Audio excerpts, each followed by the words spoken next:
The 93X Half-Ass Morning Show podcast is sponsored by Standard Heating and Air Conditioning. It is fun, sun, and savings time at Standard Heating and Air with incredible savings on AC units, heat pumps, and combo deals this month to ensure your air quality is up to snuff this summer. Go to standardheating.com for more info or to schedule your appointment today. The 93X Half-Ass Morning Show. 93 Everybody works on Wednesday. Who are these people? These are idiots. Not exactly the best and brightest. These people are not rocket scientists. Okay. When Jimmy asked me to be his first guest host of the summer, I must admit, truly honored. And I was honored when Jimmy asked me to be the first guest host, but I said no. I said, you'll be able to find someone who'll do it for scale. Don't you worry. Well, I really do appreciate you being here, Steve. There are very few people in this world that I truly admire, and Steve Martin is very close to being one of them. And I love Marty. He's one of the hardest working men in show business because it just doesn't come naturally to him. And I have to tell you what a joy it is to share a stage with someone who looks like he should be selling reverse mortgages. And let me tell you, Yeah. the joy it is for me to work with someone who looks like a former women's tennis champion. Let's do this. Showtime. All right. Like the rest of yous, we've hit the midway point of our work week misery. And we'll get through it. By God, we will. As long as we don't run out of blow. I think we're good.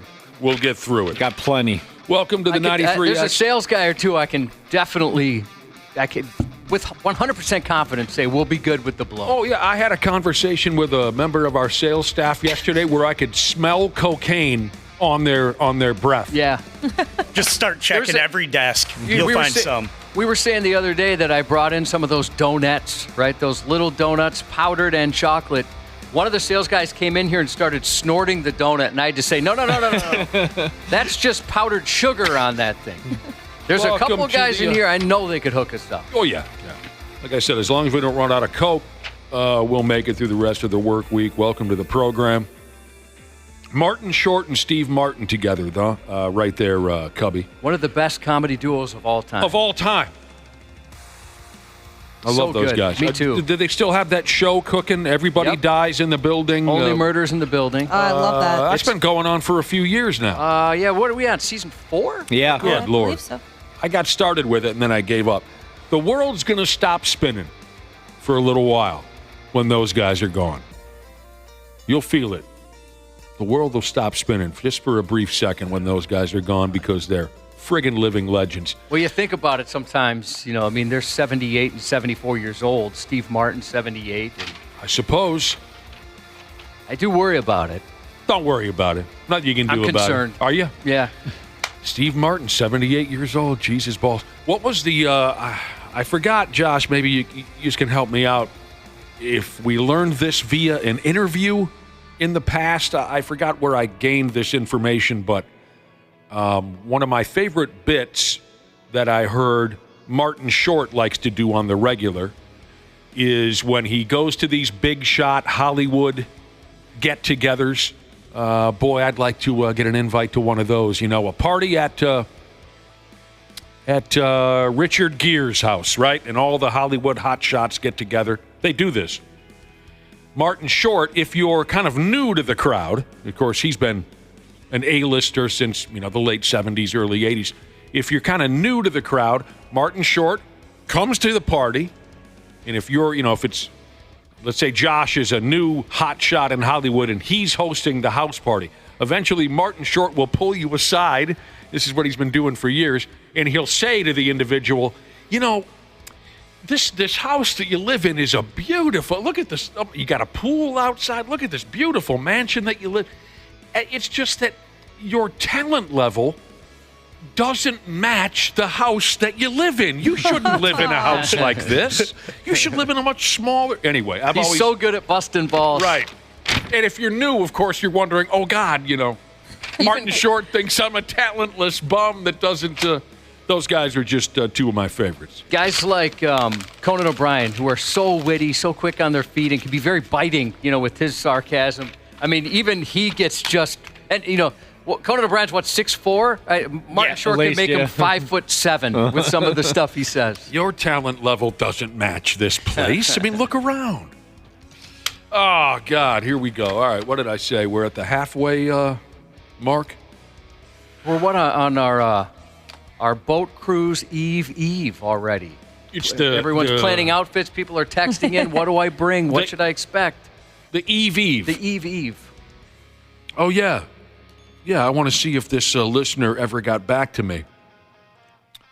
Oh, right. Listener texted a little earlier. And he said, I won tickets to the booze cruise, and I want to know exactly what I need to bring. Yourself? Maybe a friend? I mean, you're a grown person. I imagine there are certain items that you never leave the house without. Okay, bring those, whatever those are. You should be clothed. I text them back and let them know you bring an ID. That is very important. Mm-hmm. An ID. They can't let you on if you don't have an ID, and your guest needs to bring an ID as well. I need to know exactly what I need to bring. I'm guessing he's someone like me, he or she, I guess, who does not go out very often.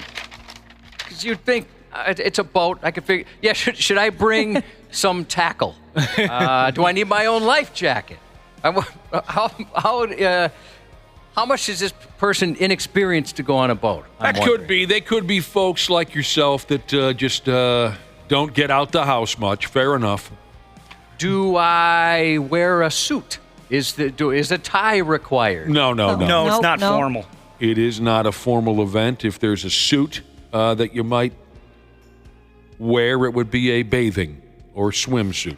Well, HVAC Delivery Jesus suggests we remind people the boat will not wait for you. That's true, and that includes us. I mean, it's the 93X boat cruise. If one of us is late, they will take off without us. They like to get going at 7 sharp. They'll even leave like 5 or 10 minutes early if I'm not on yet, just so they avoid me, basically. Yeah, Dang, that was the plan. What, you've been left behind or something? No, but I could picture them doing that, though. Hey, everybody's here, but Dana's not. Let's get going. Well, I hope they don't do that this year because I've got a really cool concrete boot set I'd like you to wear. I made it by the skin of my ass once. The skin of my ass. I think my carcass was on that pig for about 10 seconds, and they cut loose from the dock. It doesn't wait for any damn body. If you're late, you're going to miss the friggin' boat. This is when I had gout, terrible gout.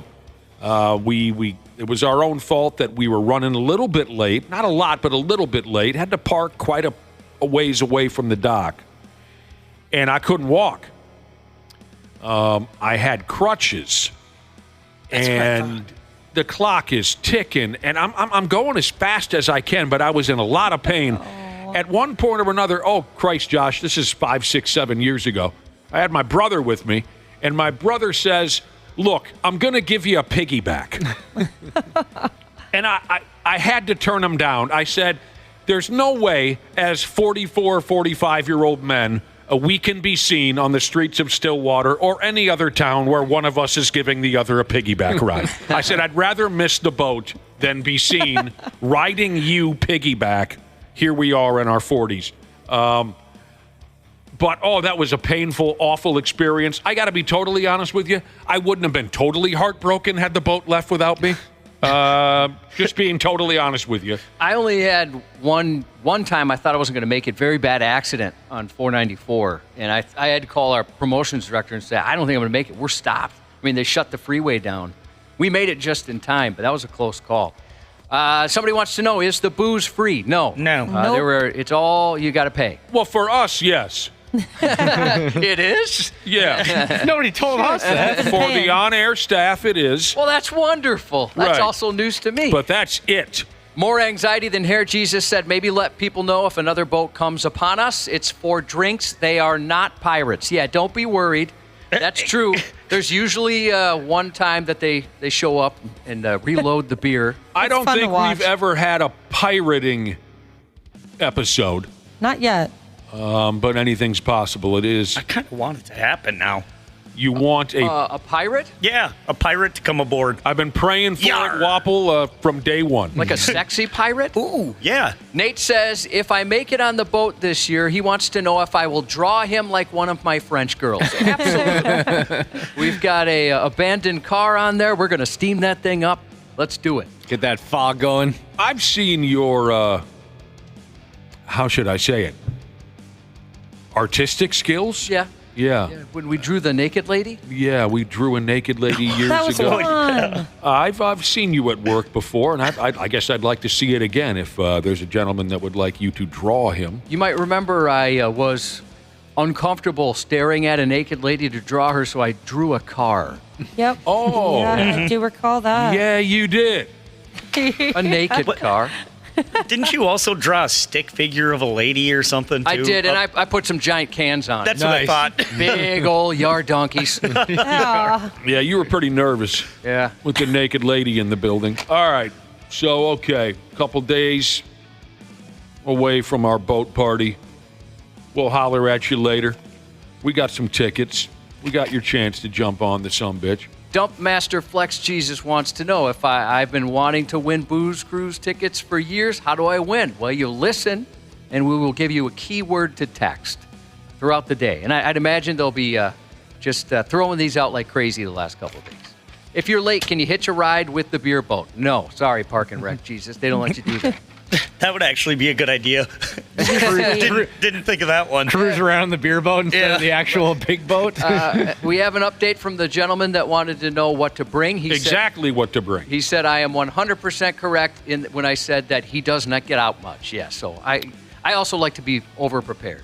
All right. Hard-on pills. Local 34, Jesus says, make sure you bring your hard-on pills. Oh, that's a given. Pills.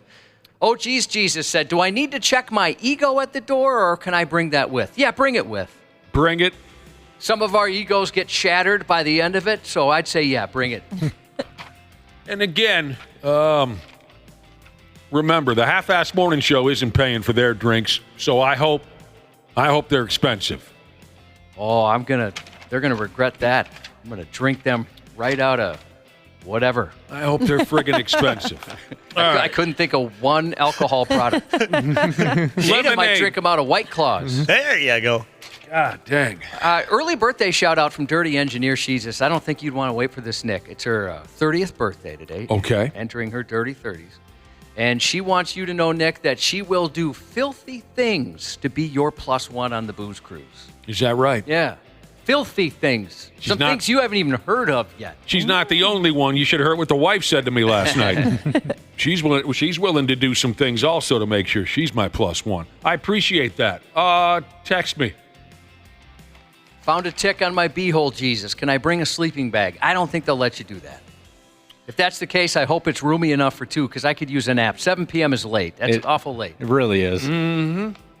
Oh, yeah, a few people are wanting to take a nap on the boat. We should have a little napping section. Little nap pods like we talked about yesterday. That'd be fantastic. Big Dreams Jeebus sent in a photo of him in a basically American flag bikini shorts. Wants to know if that is acceptable attire. A grown man wearing American flag bikini shorts. I've seen it before. I guess that's up to you. I don't know how the boat feels about it, but I'd say it's too much clothes. Oh, wow. I'm really looking forward to Friday now. If there's going to be a man in American flag bikini shorts. Here's a question. Was it the Booze Cruise when the guy gave us a $20 bill because radio people don't make any money? Yes, that was a past Booze Cruise. I love that story for two reasons. One is because, it was such a douche move. Nick and I were sitting there. The guy came up and he just pulled out this big roll of 20s. Yeah. And just kind of tossed it one each and was like, hey, I know you guys don't make any money in radio. Disrespectful. Yeah. Disgusting. Big time dust. That happens, ridiculous. right? One of the douchiest things I've ever seen in my life, yes. I think some people assume we're going to be douchebags, and sometimes, they treat us poorly. But, and that was the case with this young guy, right? Young guy, and just didn't know any better. But so we've told the story many times over the years, and a handful of years ago, 20 years after the event, he called in and apologized. He did. He was such a nice guy. We lit him up so badly so many times on the air for being an unbelievable douchebag that he finally had to call in and say, look, it's been killing me. for years. That was me, and I'm sorry. Yeah, I like him a lot. I mean, that at the time, I also kind of appreciated just the douchiness of it. Like, my God, I can't imagine doing something like that. So right. There's a bit of appreciation, but the fact that he felt bad for that long, I could see myself in that same situation. Oh, definitely. He is really, like you. Yeah, he's matured, hasn't he? And he calls in and apologizes, and it was a genuine apology, not a, hey, I'm sorry you were offended type of thing. You know, hopefully all of us, as time goes on, we mature a little bit. But that was an all-time moment. That was a highlight that I'll never forget. As we prepare for what is, I don't know, our 25th, 26th straight year with a boat party out on the St. Croix. Yeah. That's one that I'll never forget. Absolutely. Yeah, that's true. There's a couple things I'll never forget. That's one of them. The reaction a stripper had when she took off her clothes, when there was a bunch of dancers dancing, doing their thing up in the top deck. The reaction I'll never forget that. Yeah. That she had? That people had when they saw her. Oh, I know what you're talking about. I won't forget that moment. Luckily, she will, because I don't think I've ever seen a person more drunk in my life.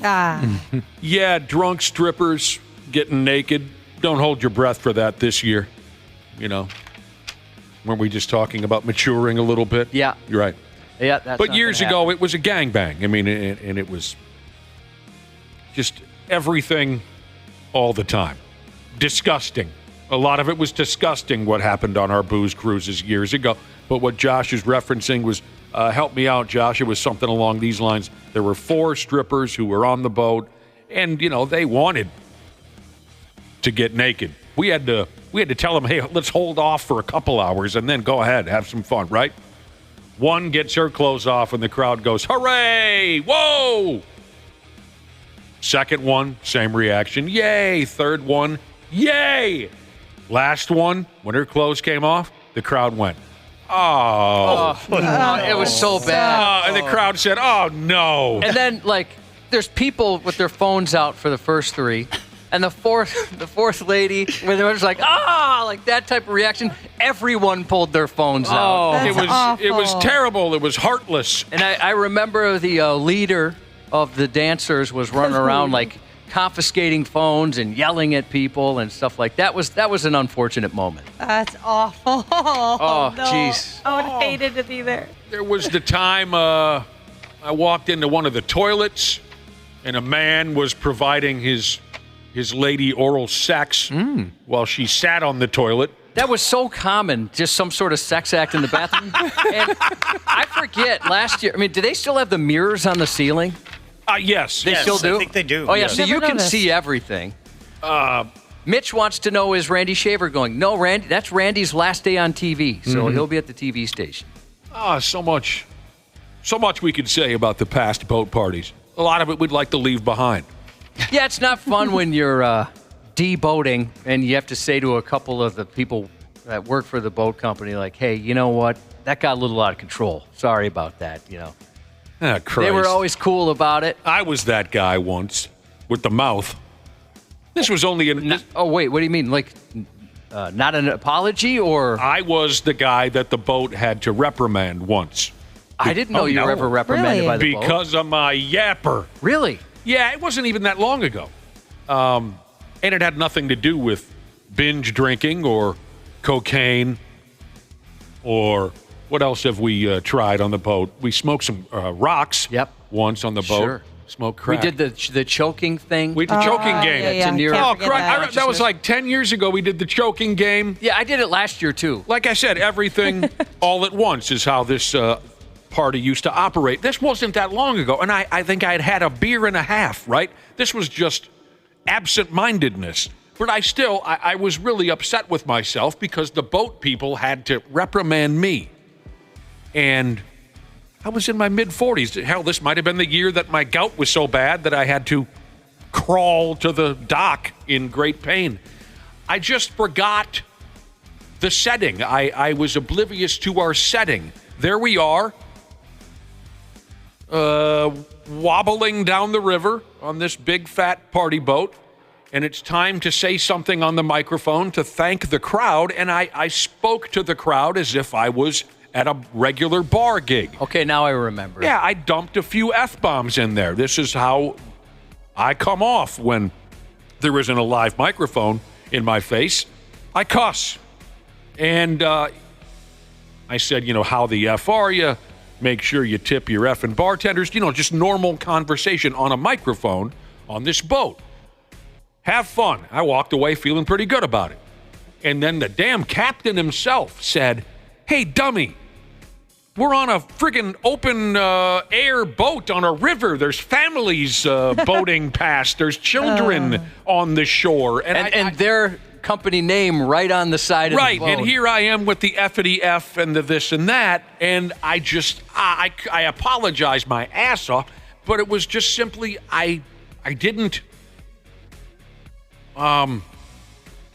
take into consideration where I was, in the moment. Everybody's been in maybe not the exact same situation where you realize this is an inappropriate place to do that.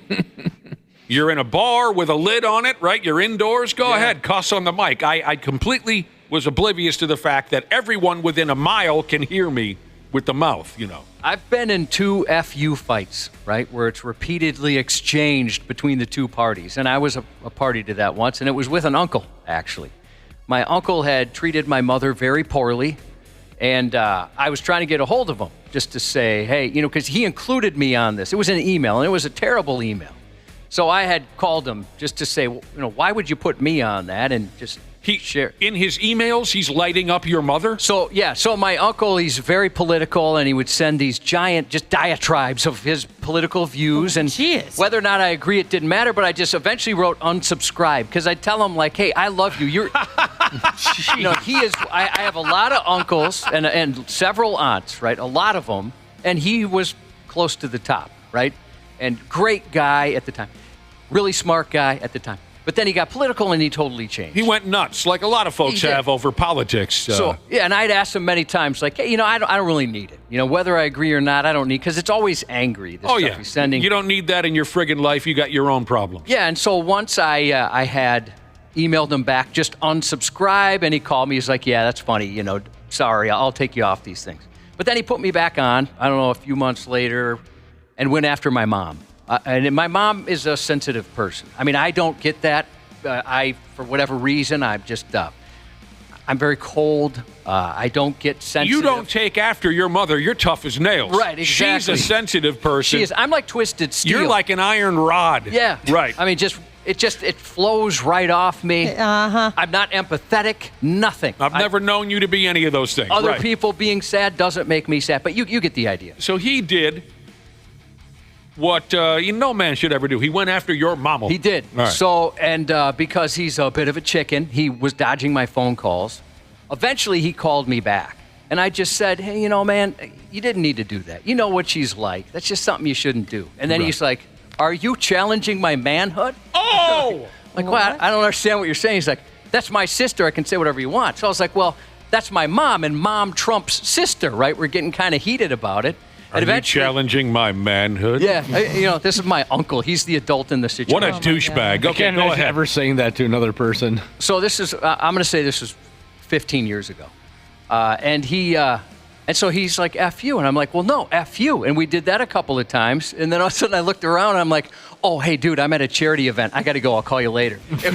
So talk about being unaware of your surroundings. You're shouting F you into your telephone and there's charity event raising things money happening. For sick babies. Oh, God. Well, now, it was at a bowling alley, but at the same time, bowling alleys have heard a few F-bombs over the years. Yeah. But that's the one time I looked around and realized I'm in the completely wrong atmosphere. What was your other FU fight? It was at a car dealership, actually. The dude, it was an awful thing. It became like a big deal. The general manager, I ended up getting an incredible, I'll tell you what, have a guy treat you so poorly that the coworkers turn him in, and then you'll get an exceptional deal on your vehicle. Sounds like a long ways to go to save some money, but sure, it's one way to do it. No kidding. Yeah, the guy. So it's funny that the owner of the company, he called me. He's like, "Hey, I come into the dealership." So I did, and it was like It was kind of like a mafia boss where he's like in a chair and I come up to his office and he spins around and he's like, tell me what happened, this particular guy. But it was pretty awful the way this dude was. That sounds like fun. All right. What a hell of a deal. Like I said, be listening. We'll get somebody on the boat. What's happening today? It's Wednesday, right? Yep. That's Randy correct. Shaver and Brad Ryder will be here at 7:30. Saw Randy on television last night, one of his last days before retirement. They played an old clip of Randy Shaver. They're doing like this walk down memory lane with Randy Shaver on KARE 11 News here these last couple of nights that he's working. And they played an old clip of Randy Shaver at Met Center. Oh, it looked like mid to late 80s where he was interviewing Hulk Hogan in a steel cage. That was really entertaining. That was really fun. Did you guys see that? Yeah. No. Reckless Randy you're referring to? That's what Hulk called him. Yeah. I got to try to, again, set my DVR or whatever the term is so I can catch some of these farewell parties for Randy at KARE 11 News. We'll have to ask him about that, the old Hulk Hogan footage, the two of them at Met Center. So we got plenty to cover this morning. You're a great crowd. Thanks for all your questions about Friday's boat party. We'll try to answer them. Yeah, if you got more, text them in. Text them on in. We'll give you some answers. We'll be back in a couple minutes here on the Half-Assed Morning Show. The 93X Half-Assed Morning Show. Are you ready to beat the heat this summer? Standard Heating and Air Conditioning is here to help you say goodbye to sweltering heat and hello to ultimate comfort. Ashley, what specials do they have going on this month? It is fun, sun, and savings time at Standard Heating and Air with incredible savings on AC units, heat pumps, and combo deals this month to ensure your air quality is up to snuff this summer. Go to standardheating.com for more info or to schedule your appointment today. This episode brought to you by Progressive. Whether you're driving, cooking, or doing laundry, Progressive knows the podcasts you listen to go best when they're bundled with another activity. Much like how their Progressive home and auto policies go best when they're bundled. Having these two policies together makes taking care of your insurance easier and could help you save too. Customers who save by switching their home and car insurance to Progressive save over $775 on average. That's a whole lot of savings and protection for your favorite podcast listening activities, like going on a road trip, cooking dinner, and even hitting the home gym. Yep, your home and your car are even easier to protect when you bundle your insurance together. Find your perfect combo. Get a home and car insurance quote at Progressive.com today. Progressive Casualty Insurance Company and Affiliates. National average 12-month savings of $779 by new customers surveyed who saved with Progressive between June 2022 and May 2023. Potential savings will vary. Not available in all states. Stupid news on the Half-Assed Morning Show.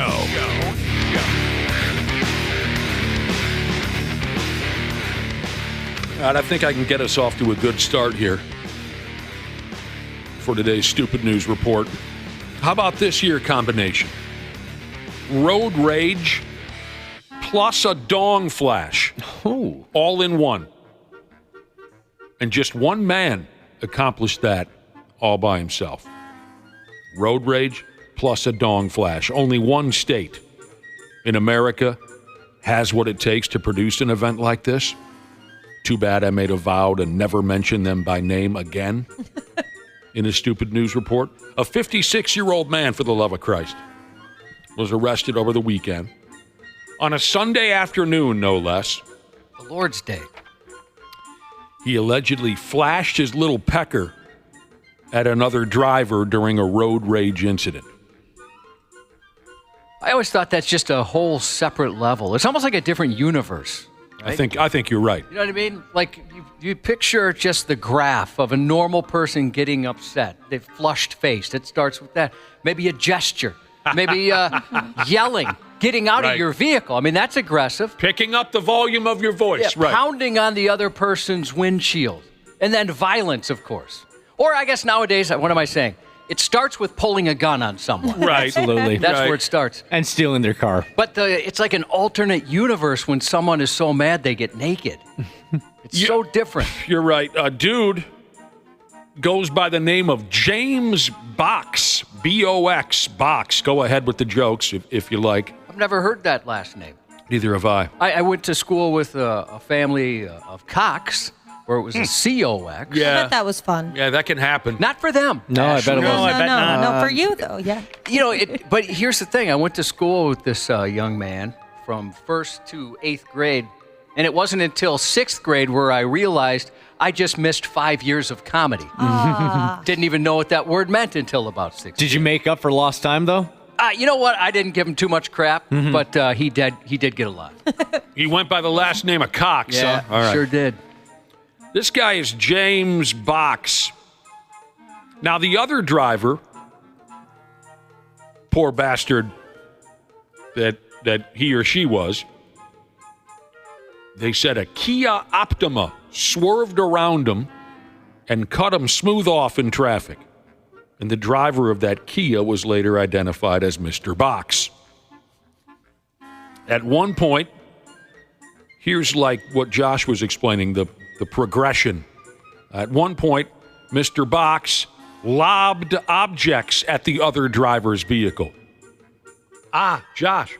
Then he began screaming. Yep. Yeah, so far, this is... Well, no, actually, it seems a little backwards, now that I think about it. You scream and then you throw stuff? Yeah. It turned into a full-on 4-alarm adult temper meltdown. As you know, one of my favorite things in the whole world. Now, from what I understand here, he's throwing garbage at the other car. He's screaming. From what I can understand here, later on during this sad-ass episode, after the lobbing of objects, after the screaming, Mr. Box was able to pull alongside the other vehicle, and that's when he hauled down his shorts and presented his little pee-pee for the other vehicle. He pressed it up onto the side window. The witnesses said it looked like some chicken skin was stuck to the windows. Oh, no. That's gross. It looked like somebody had thrown some chicken skin, Josh, and it stuck to the... Yeah. It's just like they just took some bubble gum and just stuck it right on there. It says here the two victims in the other car. Okay, the other car had a driver and a passenger. The two victims in the other car screamed and looked away in fear when Mr. Box showed them the pee-pee. He was arrested at his house later that afternoon. Of course, he denied being involved in any road rage incidents that day. He said about the other driver who reported the incident, he said the other driver must have been confused. Well, then whose penis smudge is that, sir? Oh, you think they had him put his gear back up on the window to match the penis? Like a fingerprint? Yes. And maybe it was like Dana's favorite kind of penis, like he told us this week, a glistening penis. I was hoping we wouldn't have to revisit that. God, I couldn't wait to revisit it because it shocked me when he said it. It was disgusting. He loves a glistening penis. He said they must be confused. No, partner, I think that would be you. I think that would be you unhinged, stupid bastard. They were confused, eh? Oh, no, he did just give us the finger. Yeah, I don't know. You know how it goes. You can mistake the two. Penis smudge. I was in a vehicle where a buddy of mine, he was not happy with the gentleman tailgating him, right? He was infuriated, and that's frustrating. So he thought, and we had just gone through a Dairy Queen drive-thru, so he had a very large, fresh Mr. Misty. Oh, and he yum. said, F this guy. And he's going to throw the Mr. Misty at him, right? So he goes to throw it right through the sunroof and learned very quickly, you got to make sure the sunroof is open before you try and discard something. Oh, man. So he What more or an less idiot. just spiked the drink into the roof of his own vehicle. We were both covered in Mr. Misty. The That must have interior. been a mess. It just exploded. Sticky. Good Lord. It's so unfortunate. I don't know if the guy behind us ever realized what happened because that must have been so satisfying for him. Just Mr. Misty hits the ceiling of the car, and then you guys wear it the rest of the afternoon. God, we were dicks when we were kids. We were absolute dicks about firing garbage at cars. We really were, but it was terrible. It was terrible. But, I mean, some of it was so much fun. So much fun. You remember when you used to go to a Pizza Hut dine-in restaurant back when we were kids? I think there's only a couple of them left. I know there's one down in Shakopee. I think there's one up in Princeton. The old Pizza Hut dine-in. And they give you that little, plastic cup of marinara sauce to bang your breadstick into, right? So we'd collect those when we go to lunch in high school. We'd have like 30 of them on us before we, when we left Pizza Hut and would drive back to school with a little plastic lid on it. And we'd drive by work trucks on the side of the road and take the lid off the marinara cup and then throw the marinara cup at the work truck and just piss these guys off. One of these guys followed us back to school. Oh, I totally would too. And went sprinting into the principal's office. I'll kill the sons of bitches. Give me their names. But there was something so beautiful about the sound of 30 marinara cups drumming the side of a work van. You know what I'm talking? It was just as we drove by. What a bunch of dicks. Yeah, we had a taco thrown at us one time, me and my buddy, when we were biking. You just told that story recently. Yeah. Wrapped or unwrapped? I forget. It was wrapped. And if my buddy's, it was perfect timing because my buddy, he got his pants or something stuck in his bike chain. So we had to stop. And if we wouldn't have stopped, we would have taken the taco in the face. Your dorkiness saved you. Yeah. And then now that I think about it, another time, some neighbor friends, they would shoot paintball guns at us when we would bike to school. Dude, man. And they got in trouble because one of the teachers saw all the paint on the back of my buddy's backpack. So then they were like, what the hell happened? And then he said, and they got in trouble. I'll tell you what, that's crazy stuff. You're right, though, Nick. We used to throw eggs a lot, and I'm not condoning the behavior, but there's just something so satisfying about timing it just right at a car and hearing that splat on the windshield or, the hood of the car. It just felt great. Yeah, snowballs and water balloons. That was it for us. Yeah, us too. And then again, you brought up you and your pal were going through the Dairy Queen drive-thru back in the day, Josh. The perfect timing ice cream cone heist story. Mm-hmm. God, that was a magical moment. You could try to do it 10,000 times and never get it right.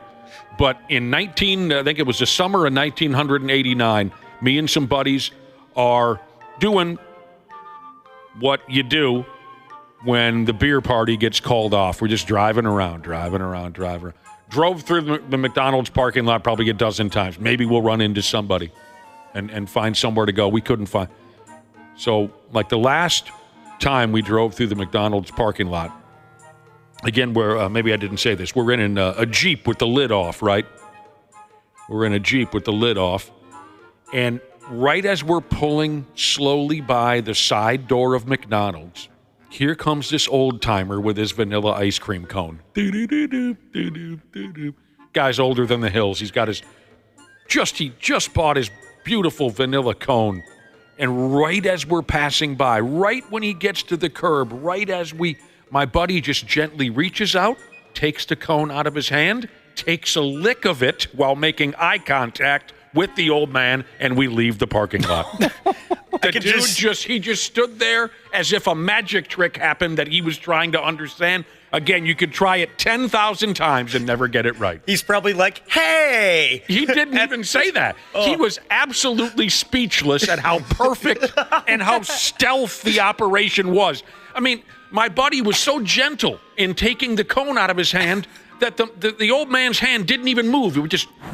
So is that like a breeze blowing by? It just happened? Yes. Or that wasn't his goal the whole time? He just saw an opportunity and struck? Thank you for bringing that up. It wasn't like we were trying to time that out. It just happened. Okay, nothing's going on. Let's pull out of here again. And it just happened. It was just in the moment, and it was beautiful. I cried that night. That is beautiful. Before I fell to sleep that night, I cried at how beautiful that was. Sometimes that just happens, right, in the world where whether that's the Northern Lights or a sunset or something, or a guy stealing another gentleman's ice cream cone. And I don't know whatever happened to the old timer. Maybe he passed later that evening. I don't know. I just don't know. I wonder, what if it was something like he had some sort of condition where he's not allowed to have sweets? Oh, maybe we saved his life. And he's like, he gets away from his wife, because she'd say, hey, you can't be eating something like that. And he would think that's just the universe looking out for him. It's possible that our petty thievery, our derelict behavior saved his life, and he's still alive today. Your buddy should get a key to the city. He's lactose intolerant. I'm telling you, it was just magic. Okay, We got to keep going. Oh, I lost money on this. And Josh, I owe you $20. I lost money on this here next stupid news story.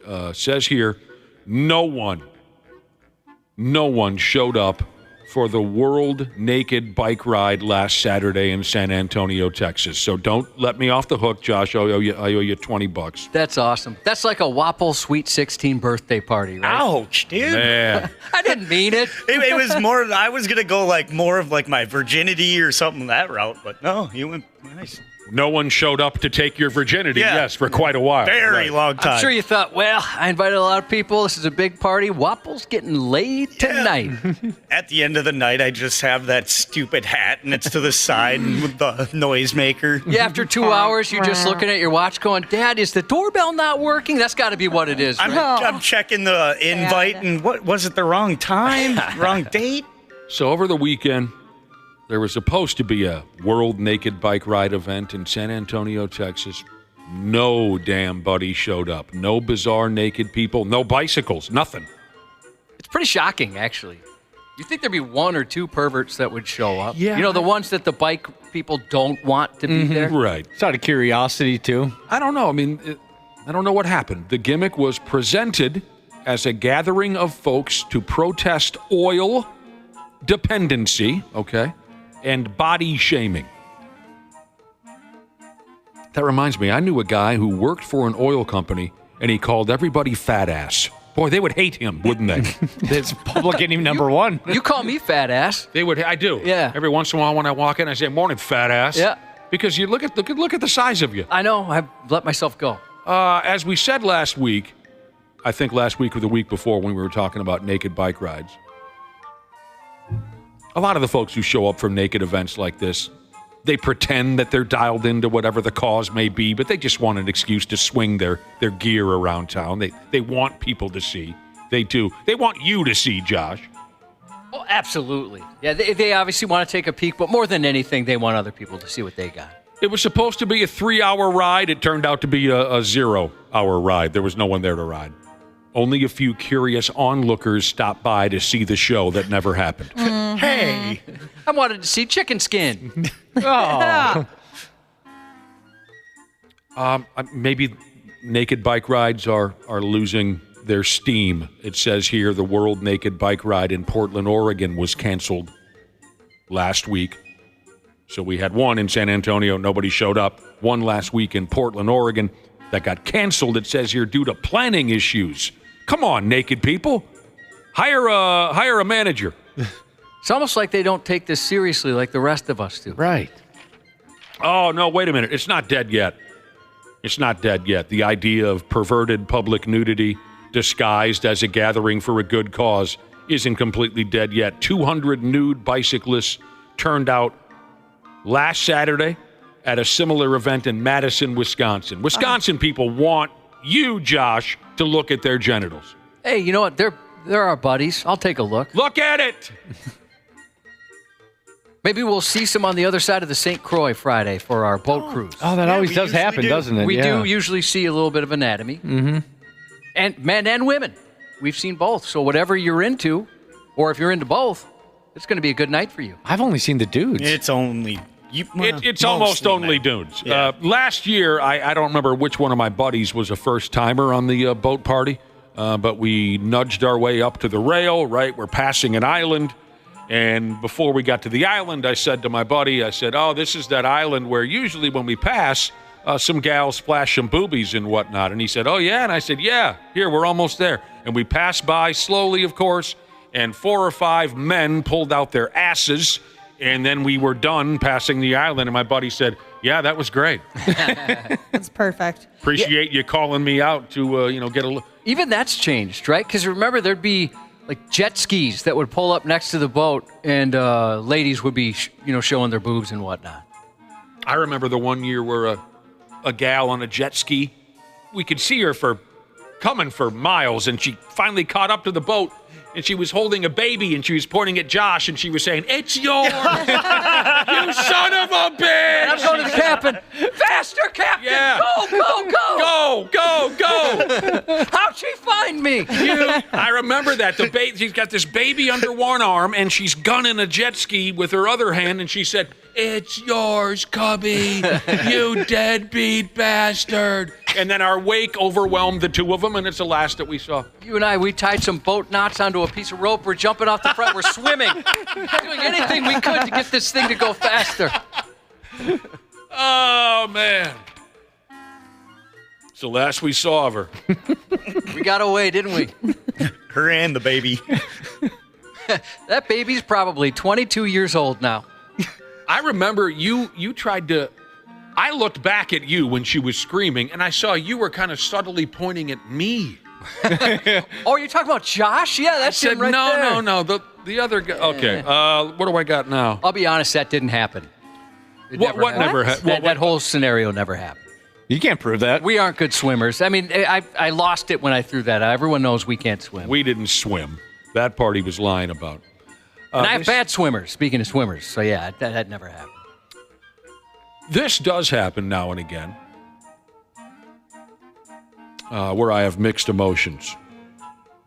Every once in a while, I'll read a stupid news story, and I'll have mixed emotions. On one hand, I'm sick and F me running tired of all the violence going on from town to town, truly sick. But, by God, to be on the scene for something like this here would be exciting. To say the least, exciting. We're talking about a grown man on a tricycle swinging a machete. Did you hear what the words that came out of my mouth? Yes. Yes, A but grown man machete. on a tricycle swinging a machete. You see what I mean?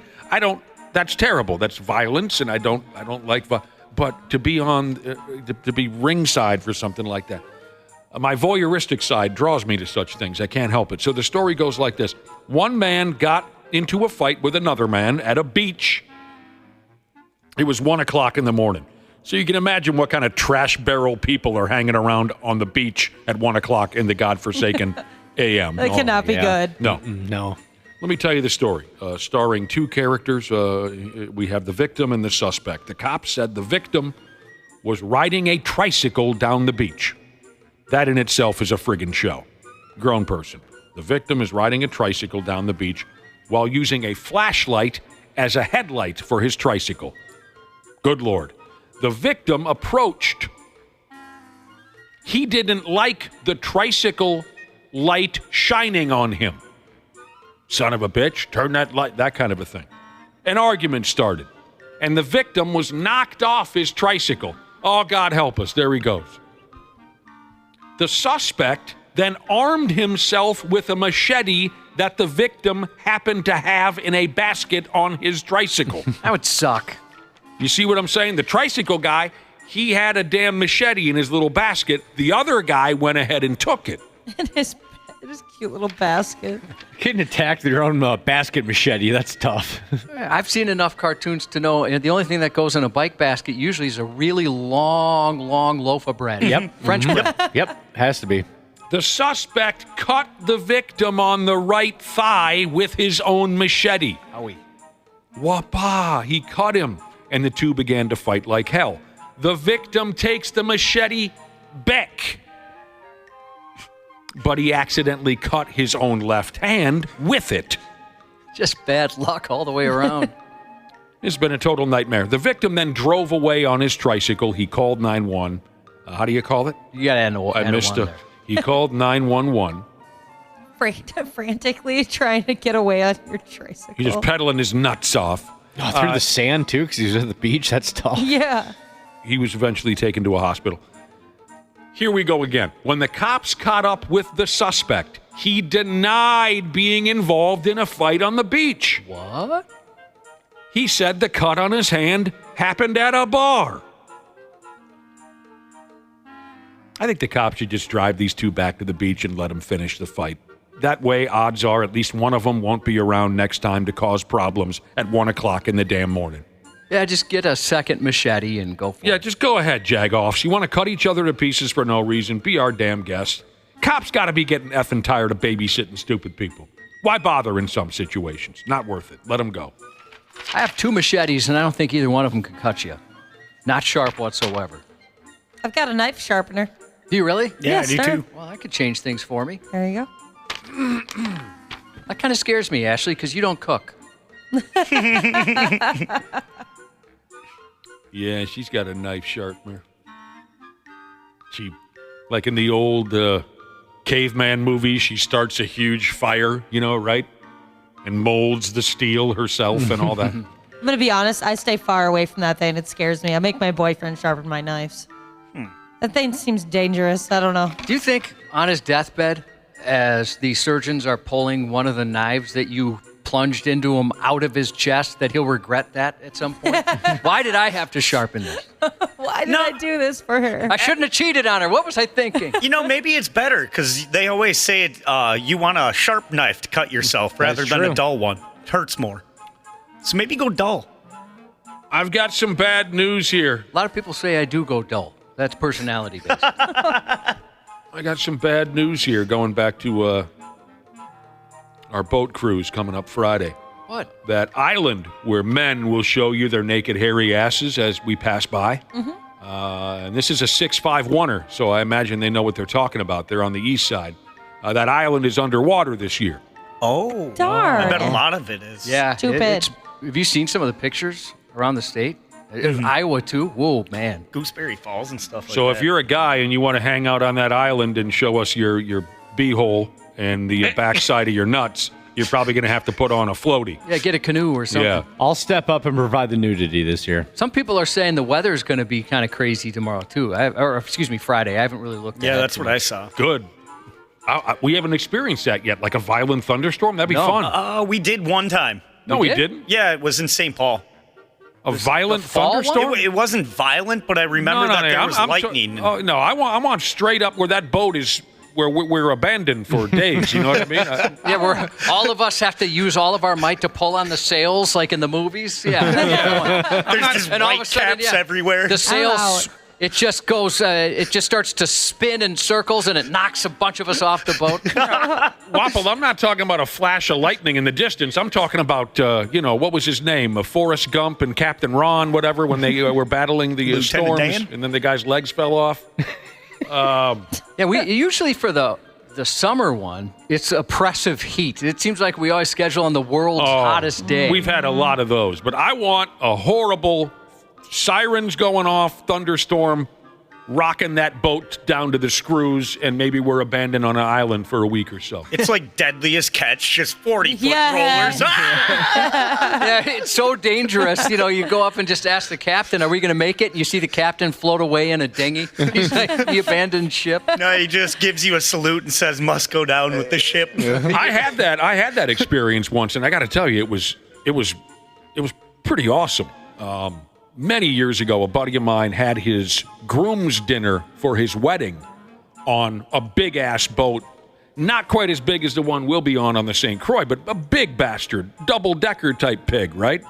And we were in the middle of some fat-ass lake, and this brutal thunderstorm came in. It was incredible. It was really, we were lucky to get out of there. I'll never forget looking into the eyes of the captain. Oh, no. And he even had a look on his face like, Jesus balls, nobody trained me for this. I don't think we'll make it. That's what I'd be doing, too. I'd be looking at the folks that work on the boat to see if they're nervous, because then I'm going to be nervous. Dude, a bunch of drunk 25-year-old kids, as part of this groom's dinner type of a setup. And we had to go to shore. We had to race to shore, and his first mates are tying us down so we didn't blow away. It was incredible.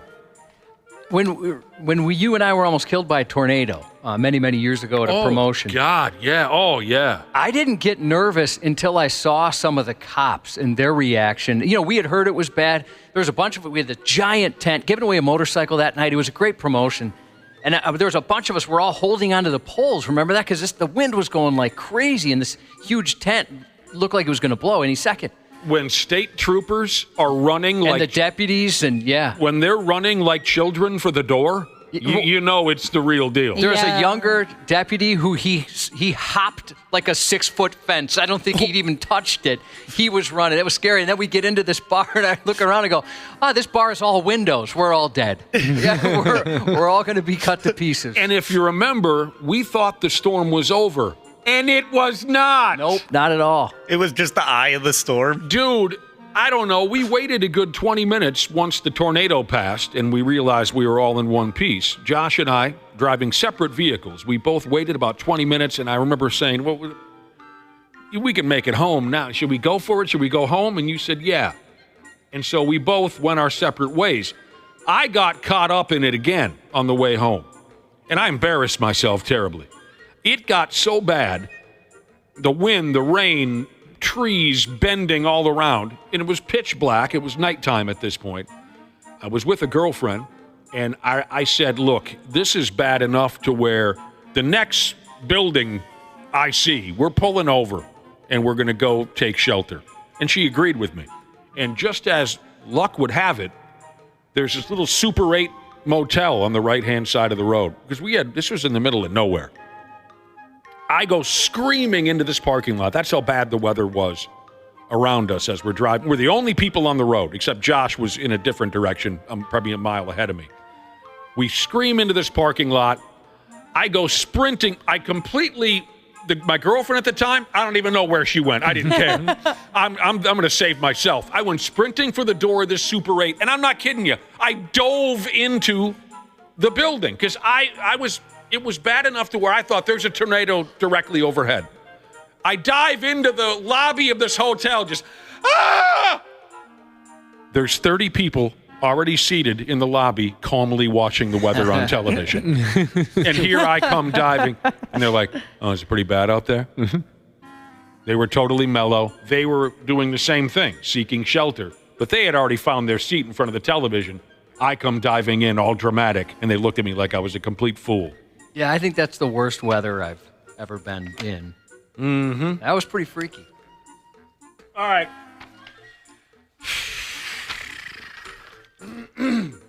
Here you go, drug addicts. An Ohio marijuana festival is looking for joint rolling judges, and they're paying $100 an hour.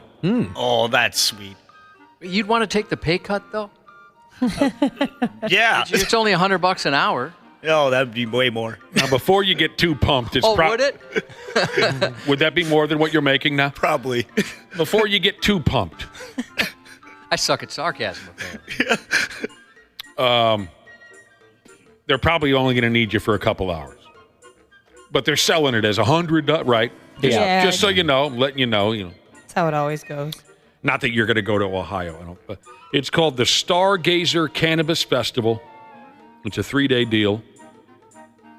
In case you don't follow these types of things, it says this is the first year that Ohio has legalized recreational marijuanas. If you want to sit around judging and, of course, smoking rolled joints all weekend, probably while being forced to listen to some really awful jam bands or something, you should know that there's 2 divisions in this joint rolling competition. Do we want to get into this? This is pretty intricate stuff. Do we want to get into it? I like this. Yeah, I'm interested. There are 2 divisions in this joint rolling competition, a classic division and an artistic division. Oh, okay. Oh, yeah. I forget that people can do some cool stuff. How good are you at rolling a joint while? Do you do it very often? No, I really Are don't. you a bong guy or More of a pen guy. Pen a vape guy? pen. Oh, I didn't So- know that. In both of these divisions, you'll be asked to judge on how the joint smokes. Important. Gotta make sure it doesn't run on one side, No, I hate when they run. What do you mean by that? It just burns on one side? Yeah, it burns bad, so like the underside burns and the top isn't burning at all, so it looks like a canoe. Oh. They call it canoeing. Thanks for explaining that to Josh, because I totally knew what you meant, but Josh didn't, so I'm glad you explained it to him. I do that with pizza sometimes. Same type of thing. You'll be asked to judge on how the joint smokes and the potential smokability, which sounds kind of similar, if you ask me. This just keeps going, kind of like Wapple, pot snob that he is. He just kept going there about lines and things like that. The classic division will be focused on traditional joints. The artistic division will involve intricately designed joints that could be shaped like tanks or cars or birds. Mm-hmm. I've never seen anything like that before. I've never tried to do anything like that because I've never wanted to waste my weed. Yep. Trying to make something cool. I guess the coolest thing is just the typical cross. Yeah, like a cross joint. Yeah. That they made in Pineapple Express. Yeah, exactly like that. If you want to apply, you better have experience beyond the casual user. Or the pot snobs will just throw you out. They'll Dang. chuckle and throw you out. That would suck. I'd feel so bad. Do you remember Snoop Dogg? So he hired his own joint roller. He's got his own guy. And it was like a $50,000 a year job just rolling joints. Yeah. That'd be sweet. And then I think he got all of his hotel rooms paid for. He paid for all of his food and stuff like that. I hope that hotel room doesn't have a mirror. Because eventually you're going to look at yourself and say, what am I doing? Oh, I think. Are there? Yeah, I'd be like, you know what? You're What am I paid doing? For rolling J's. His That's hands what are you're doing. crippled. That's right. He's not rolling just one joint a day. I got carpal tunnel. Yeah. I'm traveling from city to city to be a joint rolling bitch. That's what I would say to myself in the mirror at one point or another. Come on. Still think it would be cool. Yeah, Well, it'd be cool. I mean, for a week, maybe, right? You don't think you'd look in the mirror eventually? What if, I don't know, who's the greatest beer drinker of all time? Andre the Giant, right? Even if Andre the Giant asked you to open his beers on his world tour, after a while you're going to look in the mirror and say, this is all I have to contribute to society? Come on. Sorry to piss on the parade, but that just, I think eventually there'd be a come to Jesus on that. All I do is sit around and roll joints. Well, I'd imagine, if I was in that situation, I'd probably record a couple of rap demos and pass them to Snoop Dogg. He would be a decent connection. I would think so. All right, we got to take a break. We'll be back in a few minutes here on the program. The 93X Half-Assed Morning Show. They got their heads up their ass. On 93X. Sports. On the 93X Half-Assed Morning Show. We're about to see right now, they're about to get to dipping, ripping, riding, slipping, and hopefully not sliding. Jumping over this hurdle. In the water. Oh, get up out of there. Oh, they coming behind him 7-8 deep like horses. I love it. Bunched in and they running slow, but he jumped on the top of the hurdle. You can do that? That was a cold trick right there. I like that one. He went off the tippy top. Oh, cool. I think I know what this is supposed to be too, Josh. Well, for a second there, it sounded like the poor man's version of Turbo Lover by Judas Priest. I thought the same thing, yeah. Okay. Because we played the poor man's version of Detroit Rock City, because we can't play licensed music. We played the poor man's version of Wild Side, was it, by Motley Crue? Correct. Yep. And now, this is Turbo Lover. I was just listening to this record on the way in. Yeah.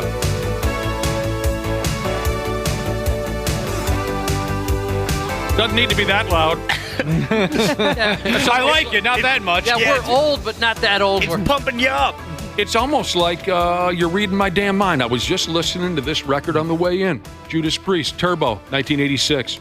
This is the first track on the record. I kind of feel like doing some jazzercise something. Yeah. The way they've made it. It is a little jazzier than what Priest put together back in 86. So that was audio. Speaking of Snoop Dogg, he's working at the Olympics this year. He's going to be doing play-by-play.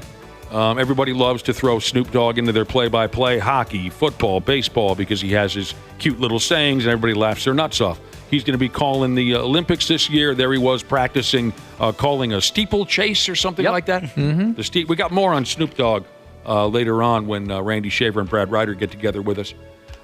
For now, Twins lost the opener down there in Arizona. Diamondbacks beat them 5-4. We'll tell you all about that. Timberwolves have sold out. How does a grown person say that? Say this. They've sold out their full and half-season ticket packages for next season. That's great. And Finchie's signed up for another 4 years. Randy Shaver, Brad Ryder coming up shortly. Josh's news. The 93X Half-Assed Morning Show. Are you ready to beat the heat this summer? Standard Heating and Air Conditioning is here to help you say goodbye to sweltering heat and hello to ultimate comfort. Ashley, what specials do they have going on this month? It is fun, sun, and savings time at Standard Heating and Air with incredible savings on AC units, heat pumps, and combo deals this month to ensure your air quality is up to snuff this summer. Go to standardheating.com for more info or to schedule your appointment today. Hey guys, welcome to the Candy Valentino Show. I'm Candy Valentino. I was a founder before I could legally order a drink. And for more than 2.5 decades, I've built, scaled, acquired, and exited multiple businesses in diverse industries. Now my goal is to help you by sharing the knowledge that I've learned, the mistakes that I've made, and the wisdom that I've developed over my journey. Bi-weekly episodes every Monday and Thursday. The Candy Valentino Show, wherever you listen. Half-assed morning show. 93X. Sickening, but unfortunately it happens far too often. And we find that sexual predators like Mr. Jansen tend to find positions that allow them to work with children. I turned the mic on. That's awkward. That guy is correct. The details of this are a bit disturbing. Well, maybe more than a bit. A former teacher at Taylor High School in Indiana has been charged after allegations surfaced that in the mid-2000s and early 2010s, he was paying multiple students to do some very unsettling things, some weird things. Paying them, huh? Yeah, really weird things. He reportedly paid them to pee into bottles, to ejaculate into bottles, and to spit in his drinks. He also asked that they send him their used clothes and shoes so he could lick them clean and call him bitch. So far, that does sound a little different than usual. You know what I mean? Yeah. Like, I didn't oversell it, right? Yeah. No. Maybe I undersold it. 54-year-old Christian Jansen, who was a language arts teacher at the high school, was busted after a former student went to the local paper and police. Victims are coming forward and reporting the incidents, and it sounds like it's more of the same of things that happened back in 2011. And then it gets weird. Investigators said the disturbed teacher also paid students to chew up their food and spit it in a wrapper so he could eat it. Oh. No. He even paid them to urinate in crock pots. I thought you said it was going to get weird. I know. Well, maybe I did oversell. By the way, if people are getting paid to spit in someone's drink, Dana, you owe me $20. Jansen didn't deny any of the accusations. Can you imagine? They're rolling through these insane things. Yeah, that was me. Yep, did that one too. Oh, yeah, I really like that. Yeah. That's right. Yeah, I forgot about that one. So what's going on now? So he's out of a job? Oh, yeah, he's been out of a job for a while. The allegations have been circulating around him for a bit, and now the cops are involved. He's got an aggressive side, huh? Yeah, he gets horny in weird ways. Yeah. That's kind of what I mean. Maybe aggressive wasn't the word, but wow. I wouldn't. Not to kink shame, but maybe not go after your students. Right. Yeah, I'm gonna kink shame. These are underage. These are underage kids at a school. That particular kink, stay away from. But if you want to do that with some consenting adults, sure. Chewed food. Does that draw anybody in? Nope. No. Urine? Sir. No. Spit. Okay, now we're getting somewhere. Are we getting closer to your wheelhouse now, Whopper? Because I'm a spit guy, too. Oh. I am. Haktua. Oh. You got to spit on that thing. Got to spit on that thing. And spit on that thing. That's what you got to do. What else was he into? Crock pots filled with pee? No. Yep. The finishing, a gentleman only finishing into a bottle. That's not something I'd be into. I like pee to be cooled down a little bit. You know, here he is. He's putting it in a crock pot. Oh, I thought you liked it like in the heat of passion. But I'm comparing it to after you put it in a crock pot for a while, and then it's straight up hot. That's hot pee. Yeah. That smells. Smells real bad. Yeah, that boils all the good stuff right out of there, doesn't it? Mm-hmm. I'd like to retract my pee statement. I was picturing when people share it with the other person, right? You put down a rubber sheet and stuff like that. Rubber sheet. You're supposed to, I think. I don't know. I've never done it. You don't have to do a rubber. Anyway, where are you going with this? I once accidentally saw my wife urinating. The dogs like to follow her everywhere. Bad judge of character. She's their favorite human. And so they open the door sometimes when she goes into the bathroom, and I caught a glimpse. You know, and that's something we've never been open door bathroom people around each other. Then you've been doing it the right way, yes. And I thought, I wouldn't mind seeing that again. And I understand the appeal. Oh, you get a little side ass, you know. Yeah. I know what you're talking about. I never thought of myself in that way, but I have not had a repeat performance. But maybe I'll put a collar on and just bust through the door like one of the dogs. Like a good boy. A woman who went for a jog in a driving-only safari section of a Paris zoo was attacked by wolves. The 37-year-old woman was mauled by 3 wolves and bitten in the back, calf, and neck.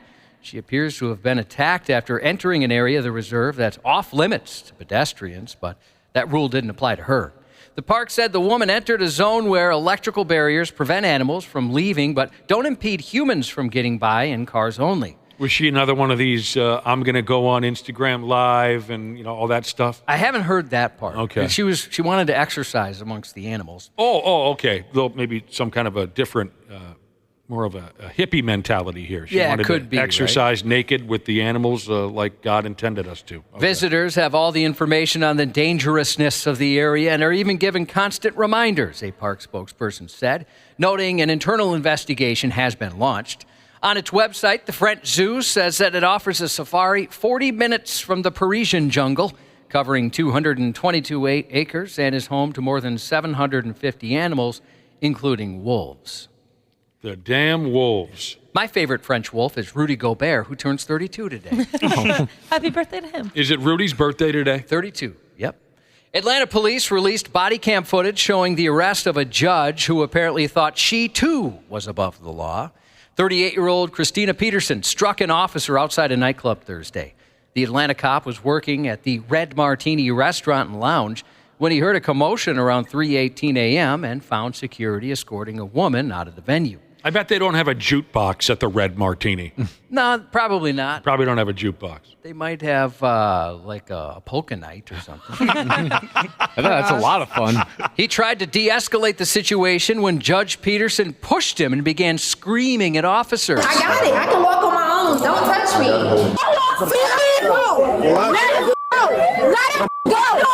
"You're gonna have to kill me, sir," she can heard be saying, and from the back of a police car. You're going to have to kill me. That's what she said. It's very dramatic. "Just to protect yourself, you're gonna have to kill me. Don't effing touch me. And shut the F up," she yelled. Judge Peterson claims she was merely trying to help another woman who was being attacked by a man outside the club. This isn't the first time the judge has made headlines for unflattering reasons, however. A Judicial Qualifications Commission panel found Peterson guilty of systematic incompetence in April and recommended she be removed from office. While investigating her alleged misconduct, the panel found she failed to do her job on multiple occasions, ignored courthouse rules, abused courthouse personnel, and posted inappropriately on social media. She's wild.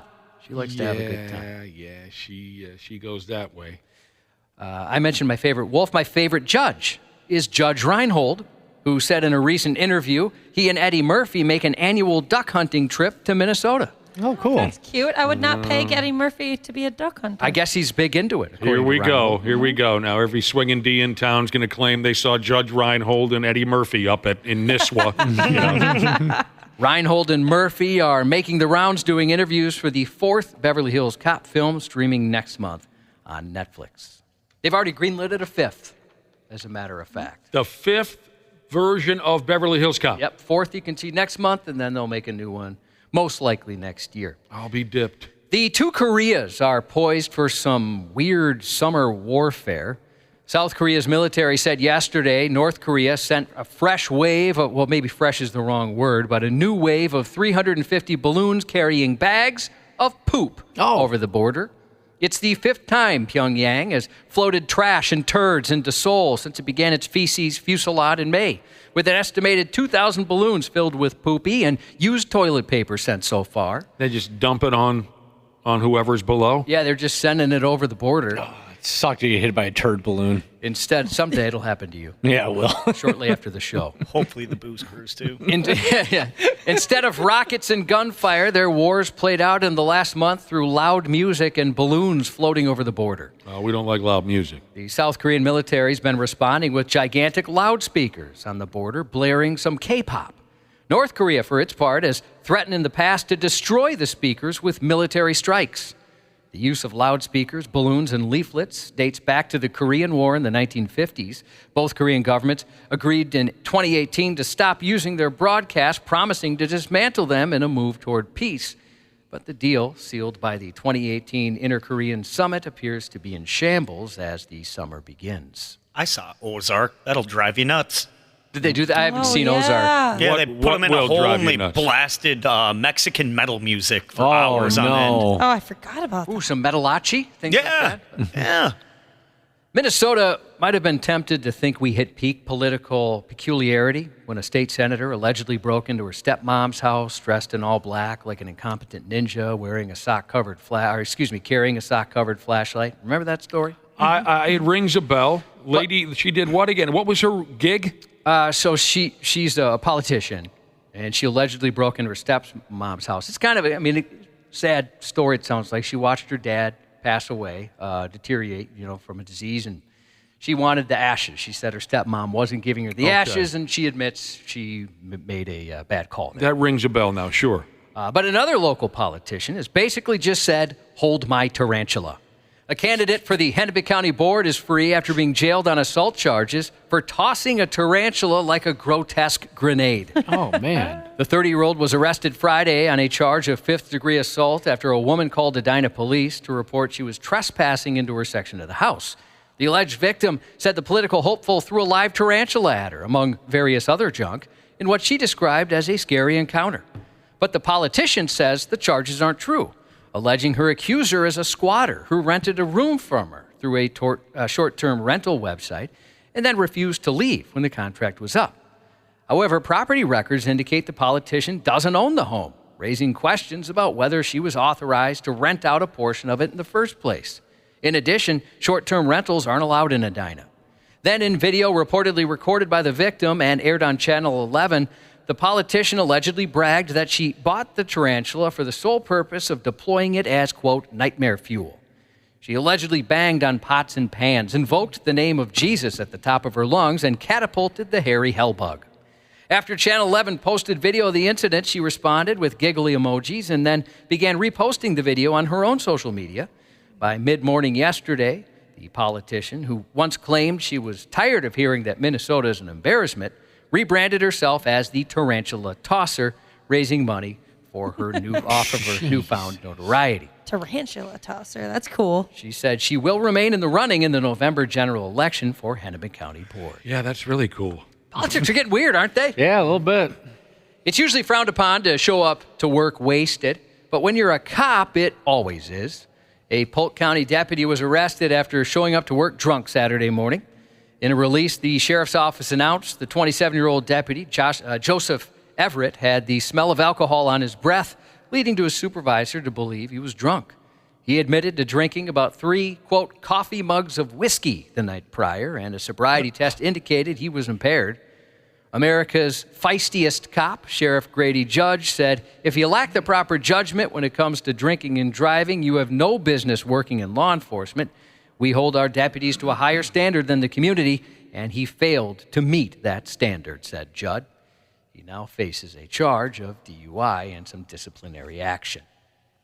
Well, it's been a while. I think it's been a while since either of us showed up here drunk, Josh.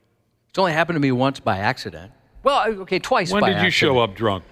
2 times by accident. Oh, the sake story. The sake story. Sake story. Yeah, our old boss, we went to a concert, and then we went to, what's the name of that place? Benihana. Oh, nice. And it used to be right by our old station in Golden Valley, or relatively close, so we'd go there every once in a while. And so we went, it was late at night. I was working overnights at the time on the weekends. Those were the days. Yeah, that's a fun shift. It's overnights, so fun. Overnights on the weekend. Yeah, it's so fun. Baby. Nobody does it anymore. Right. That's the importance of the overnight on the weekend DJ, where I was. People were fighting you for that gig. Heck yeah. And so the boss was going to mess with me, and I'm not a big drinker. I don't know these things. He's like, and I'd never been to a Benihana before, the first time. And so he said, hey, you got to drink. If you come to one of these places, you got to drink the Japanese tea, sake. And I don't like that kind of stuff. He's like, you kind of have to. It's part of the experience. So I drank, 4 or 5 of these little tiny shot glasses, which should have been an indicator of what was going on. And I got obliterated. And I told him, I'm like, dude, I'm drunk, and I got to be on the air in like half an hour. And he's like, well, that's fine. Just don't say the F word. That's one of the first words I said. Oh, gosh. When I was describing the concert. And this is before we had a delay, and I was saying it was an effing awesome show. So it was an accident. I've showed up here drunk a few times, and it was not an accident. No. Not in any of the cases was it an accident. I meant to show up drunk.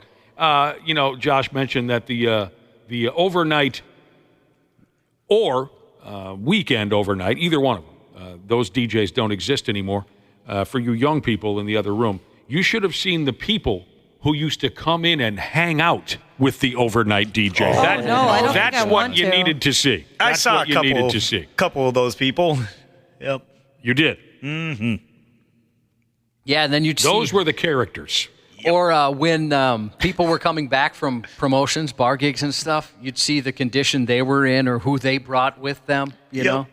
It was a different time. Yeah, it was a different time. And the overnight DJ type of character always wanted a listener or some oddball to stop by so they could show them, what it's like to work in the radio business. That was the thing. So yeah, there's quite a few douchebags back in the day. you had to be a little off in the first place to invite complete strangers to come into the radio studio between midnight and 5 a.m.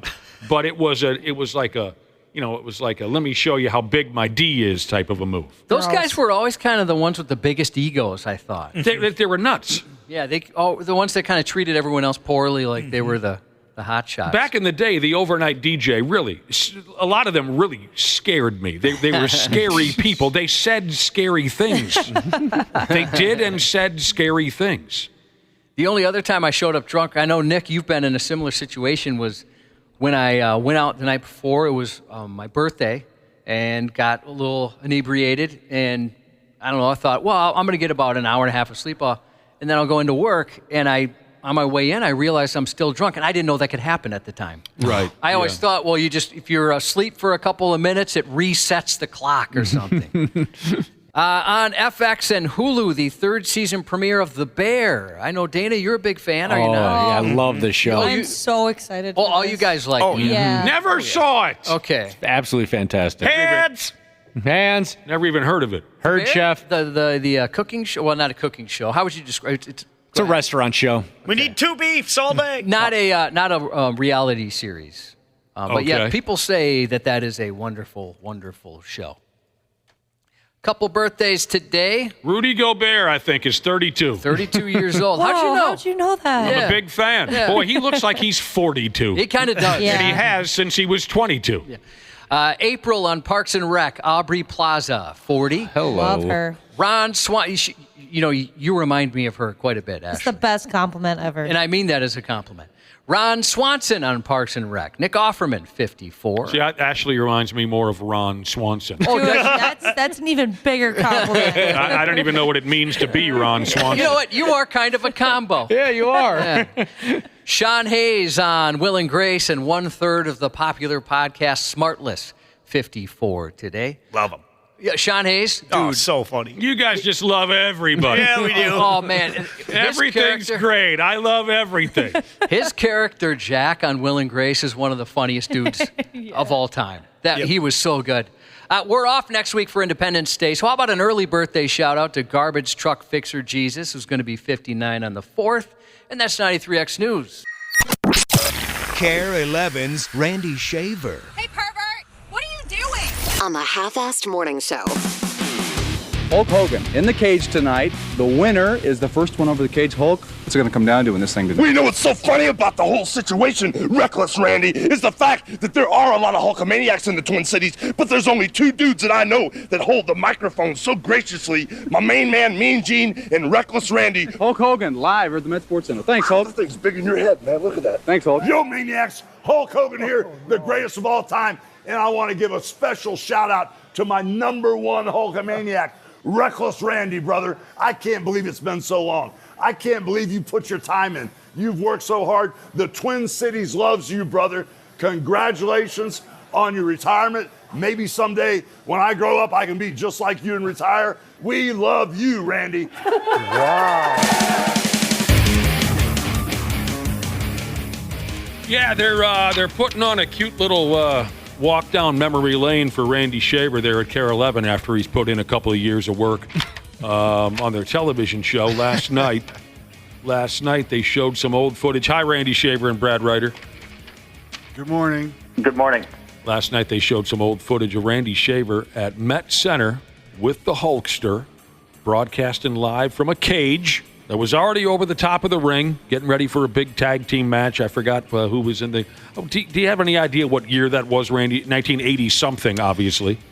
Yeah, it was late 80s, early 90s, because I was doing weekend sports at the time. So I'm going to guess it was probably late 80s. I saw the episode in its entirety last night on your television news. You mentioned Cowboy Bob Orton in there somewheres, but your one-on-one interview with the Hulkster was terrific. And then somebody caught up with him when he was in town last week, and Hulk cut you another promo. How nice.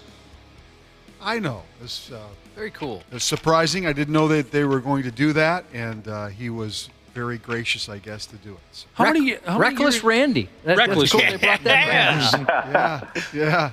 I have a couple of friends that call me reckless, and that's because of that interview that I did with Hulk Hogan. That's great. That's so cool. Mm-hmm. Imagine if you were a full-timer over there, the way they'd be appreciating your career. You know what I mean? Heck yeah. Exactly. You know? Do you have any idea what else is coming in this little walk down memory lane? You know, I hope they don't dig up some old police reports or anything like that. Yeah, I hope for that too. Yeah. I think I think they're going to have, like, they've interviewed some people that are going to say some things. I know Julie's got a story Thursday night that runs at 10 that's some big conglomeration of interviews and things that they've done. Well, I don't know. So, we might try to put together some kind of a tear-jerker. Oh, gosh. I don't know. Just I don't maybe. know. Maybe. We might be putting together something. We'll see. How much... Well, I'm not leaving you guys. No, I know. Well, just to honor the day. Okay. Just to... a lot of people that are they're glad you're leaving, and they wanted to express that. We want to get in on this, so I'm glad long. I'm leaving too. Yeah, nobody's more glad than Randy Shaver. Reckless Randy. Oh, yeah. You're so ready to leave. You've been ready to leave for a couple of years. A couple of years. 4 or 5 years you've been ready.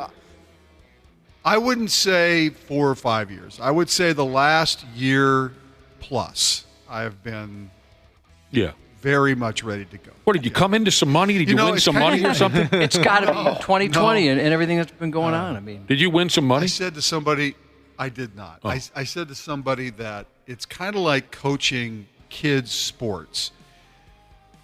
You when you're not excited about going to practice anymore, you know it's time to get out. And it's kind of the same concept. When you're not excited to walk in the door every day, I mean, there are things that make it fun and enjoyable, don't get me wrong, but not excited. And that's kind of been that way for the last year. And so you just kind of know it's time. I think most people that retire from their work after a long period of time, they just kind of get that feeling that, you know what, it's time. And I'm not sad about it. I'm not. Well, I wouldn't be either. No, I was going to say, geeked. I'm looking at Nick's face, and he's identifying with everything you're saying. Yeah. Who the hell's sad when it comes time to retire? I mean, you got to be You got to be pumped for this. Well, at your charity event, wonderful event as always, you had mentioned that your wife often jokes that Julie is your work wife. Now that you're not going to be at Channel 11 and you'll be employed solely by 93X, do you have a new work wife in mind? Yes, Josh, you are. Yes! Awesome. Yes, Josh. 1,000 times yes, Josh. I was going to put together a PowerPoint on why you should choose me and stuff, but this is great. I think this made my day. Josh is going to be your new work wife. I think that's a perfect combination. Yes. Well, Josh and I have had the numerous. We text back and forth, and he's very kind to me. So yes, Josh is my choice. Nothing but love, bruh. Nothing but love. Yeah, maybe we'll have something special for you before the week is out. Friday's your last day. we have to share an off-air moment from yesterday, don't we, on the topic of Randy Shaver's day on Friday, what we were planning? Go right ahead. All right, so... God. You guys were brainstorming? Oh, we have been, yes. No. It's not a lot of brain power, as you can imagine. But usually takes a lot of us. So we're just... That's true. It does. We're discussing off the air, stuff we're trying to make happen. And there's a couple people who have confirmed. And Dana's like, so what do you think? Do you want to put that on during Randy's segment, or where were you guys thinking you wanted to put that? And we thought, the tribute to Randy should go when Randy's on the air. That was an interesting moment that we were a little too tired to address yesterday. But Josh and I looked at each other as if to say, is this your first friggin' day here? Well, of course, when we have guests directed at Randy's retirement, yes, we want them on when Randy is on the line. What I meant was at the start of the segment, or if we wanted to do it midway through or something like that. You didn't mean nothing. You said, should we have it on during Randy's segment? We'll get him on at 5:40 when we start the show. That's one of those times where I wish the mics were on, just so everyone could experience that when we did. Was cocaine a problem during your television career, Randy Shaver? No, only later on. Later in your career. Was there, you used to see, we talked yesterday. That's what got him to this point. You've mentioned before, back in the day, there'd be smoking in the newsroom, and even on TV, some newscasters would be. Was there a lot of cocaine in the newsroom? Yeah, was there? When you first started? Because don't. Go ahead, sorry. Well, I don't know that for sure. I don't know if there was anything untoward going on. I can tell you that when I first started at Channel 11, the newsroom was built a different way. It was like, it's like a lot of catacombs, little tiny offices. Sure.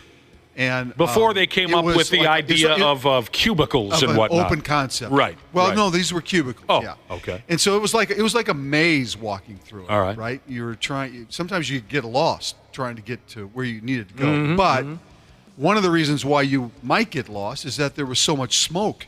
Yeah. People were smoking at their desks. And so when I started in 1983 and walked in that newsroom, actually after I had signed my deal, and it was like my first week there, I was actually shocked at how smoky it was in that newsroom. Now, that didn't last very long. When Gannett bought the station, that went away, and they had a designated smoking area outside. But for the first few months I was there, it was, depending on how stressful the producers were, there was a lot of smoke in the air. Was there heavy drinking behind the scenes even before some folks went live? Did they go live buzzed up? I don't think so. No. I never saw that. I know there was a lot of people that would hit the local bars after the day was done. Go pick up chicks. Oh, absolutely. Yeah. I mean, you're a television star. But not during. You could pick up gals real easily back in the mid-'80s if you were a television news reporter. Because we were talking about folks who have shown up drunk here at the radio station. We were talking about that a little earlier. I remember there was a group of girls here that would pretty much openly do cocaine for a while. They had like a little, they had a whole process. That worked at your place? Yeah, that worked here. So they wouldn't do it at least I never saw them do it in the building, but certainly at promotions and stuff like that. And the real sad part was there were a lot of folks who kind of felt like they should do it. That was the thing. It wasn't like, ooh, I can't wait to have some cocaine. It was, we're at a rock radio station. We're supposed to do cocaine. There's someone that started smoking for that reason here. Yeah. The same thing. A lot of folks have gotten tattoos for that reason. They weren't tattoo people, but okay, I work at a rock radio station. They come into work the following Monday and they're sleeved out.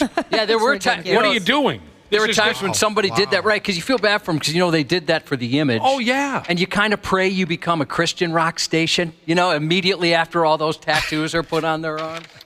Didn't you say someone was really, really Catholic or something, and then they came here, and then after they left, they were tatted up, they started smoking weed, they were just horrible? You're onto something. There was I was dating a girl whose younger brother had a best friend who was interested in radio, and we both went to Catholic school, right? He was much younger than me. I don't know, maybe 8 years younger than me. But yeah, he came in and he interned for Nick and Mike Doucette at the time for their morning show. And from where he started to what he ended up at was quite the dramatic change. But I don't know. You knew him much better than I know who you're talking about. I didn't know you knew him at all. Barely. So that's Okay. I was just going to say that was my next point. Yes. I didn't know him super well. I knew he was a kind of a goody two-shoes. Yes. He was a really good kid. Yes. Pretty religious. I didn't know the religious part, but anyway, yes. I was going to say, like, I didn't know if he was into some of that beforehand because I didn't know him super well. I don't think he was. As straight-a-laced kid, completely just oblivious, naive, innocent as the day is long, and 6 months in, he was a derelict. We polluted this kid. We absolutely destroyed his life is what we did. Now, I don't get the impression he was trying to be cool, or was he? You knew him much better than I did after a while. He was very nervous. Yeah, he was a nervous guy. Trying to fit in. So he would have done anything just to be accepted by the guys and gals who had been here for 10, 12 years. We ruined his life, and he has not come back from it. Well, I know you've told this story several times, but it is pretty funny, the story that he told in the story that you've told. Are you talking about the BJ story? Yes. Oh, God. The kid was so desperate, again, to fit in, to be cool, and so me and Mike, my ex-partner, we would trade a lot of stories, much like we do on this program, of course, of our derelict behavior when we were young. So we're trading these wild high school stories off air. Of course, we did some of that on air, but in this particular situation, it was off air. And Mike is telling this story about how one night he got in the back seat of a car with a girl, and she dumped some of that oral on him, right? As a married guy, can you explain? I'm sorry, I don't understand the reference. and she vomited. That was the crazy story. And we're reeling, we're laughing, right? Fast forward a couple of months. Again, we're off air and we're trading derelict stories. And the young kid whose life we destroyed, he says, yeah, I remember one time back in high school, got in the back of my car with this gal, and she starts to give me a BJ, and then she threw up on me. Oh, man, it was crazy. And we're all completely silent in the room, and Mike says, dude, that's my story. And the kid goes, I'm sorry. I'm trying to fit in. The pressure's too much. Oh, God, I'm sorry. I forgot that was your story. I'm just trying to sound cool. I'm sorry, you guys. Oh, that would be so uncomfortable. It's terrible. That happens around here, though. I mean, every once in a while, you're like, oh, wait a minute. that wasn't you, dude. Oh, there are story stealers. Yes, there are. This business is wrought with story stealers. Yes, there are. But in that case, that was the best because we just... No, dude, that actually didn't happen to you. That happened to the guy sitting next to you. He just told the story 30 days ago. So much has changed, Randy, over the years. Like your appearance. My God, you looked young in that video last night. Mm-hmm. Boy, didn't I? Yeah. Gosh. I look like a child. Yeah, you look like a damn kid. All right, the Twins lost the opener down there in Arizona. The Diamondbacks beat them 5-4. They didn't get much going at the plate. Top of 7, they're down 4-1. What's that?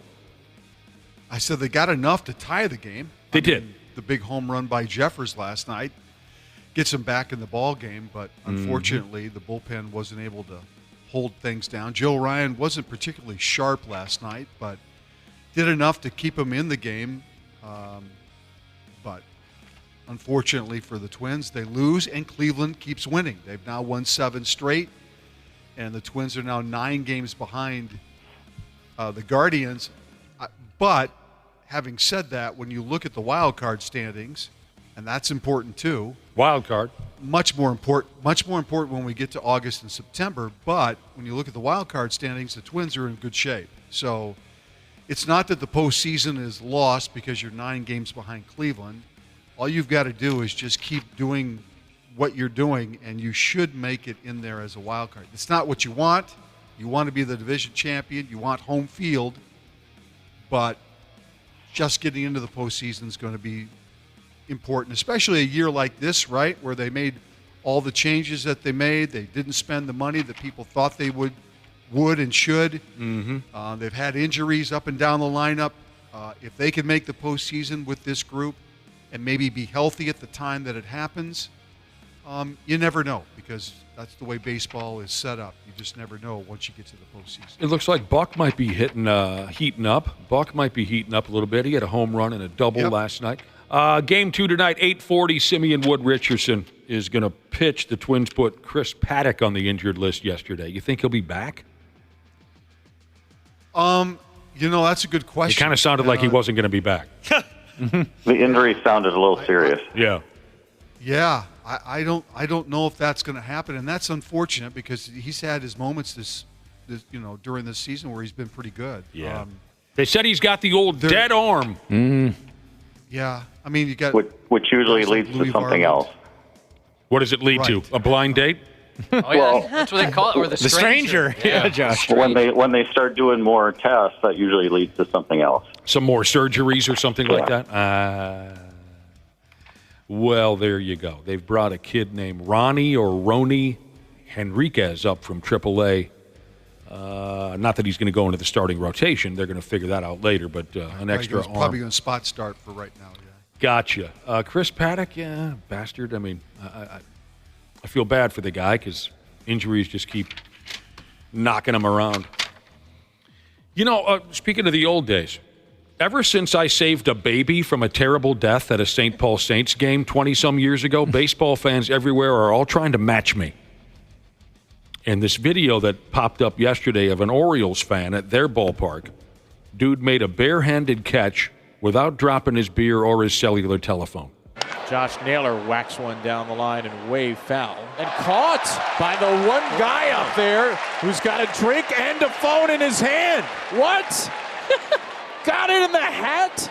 No, he just barehanded it. That's insane. You know what, Nick? I know this was everywhere. So what did he... Go ahead, sorry. So what did he drop? Did he drop the phone or the beer? Nothing. To catch the ball? Randy Caught it in the hand with the cell phone, right? Yeah. I need to be more clear. He had the beer and telephone in one hand. Yeah.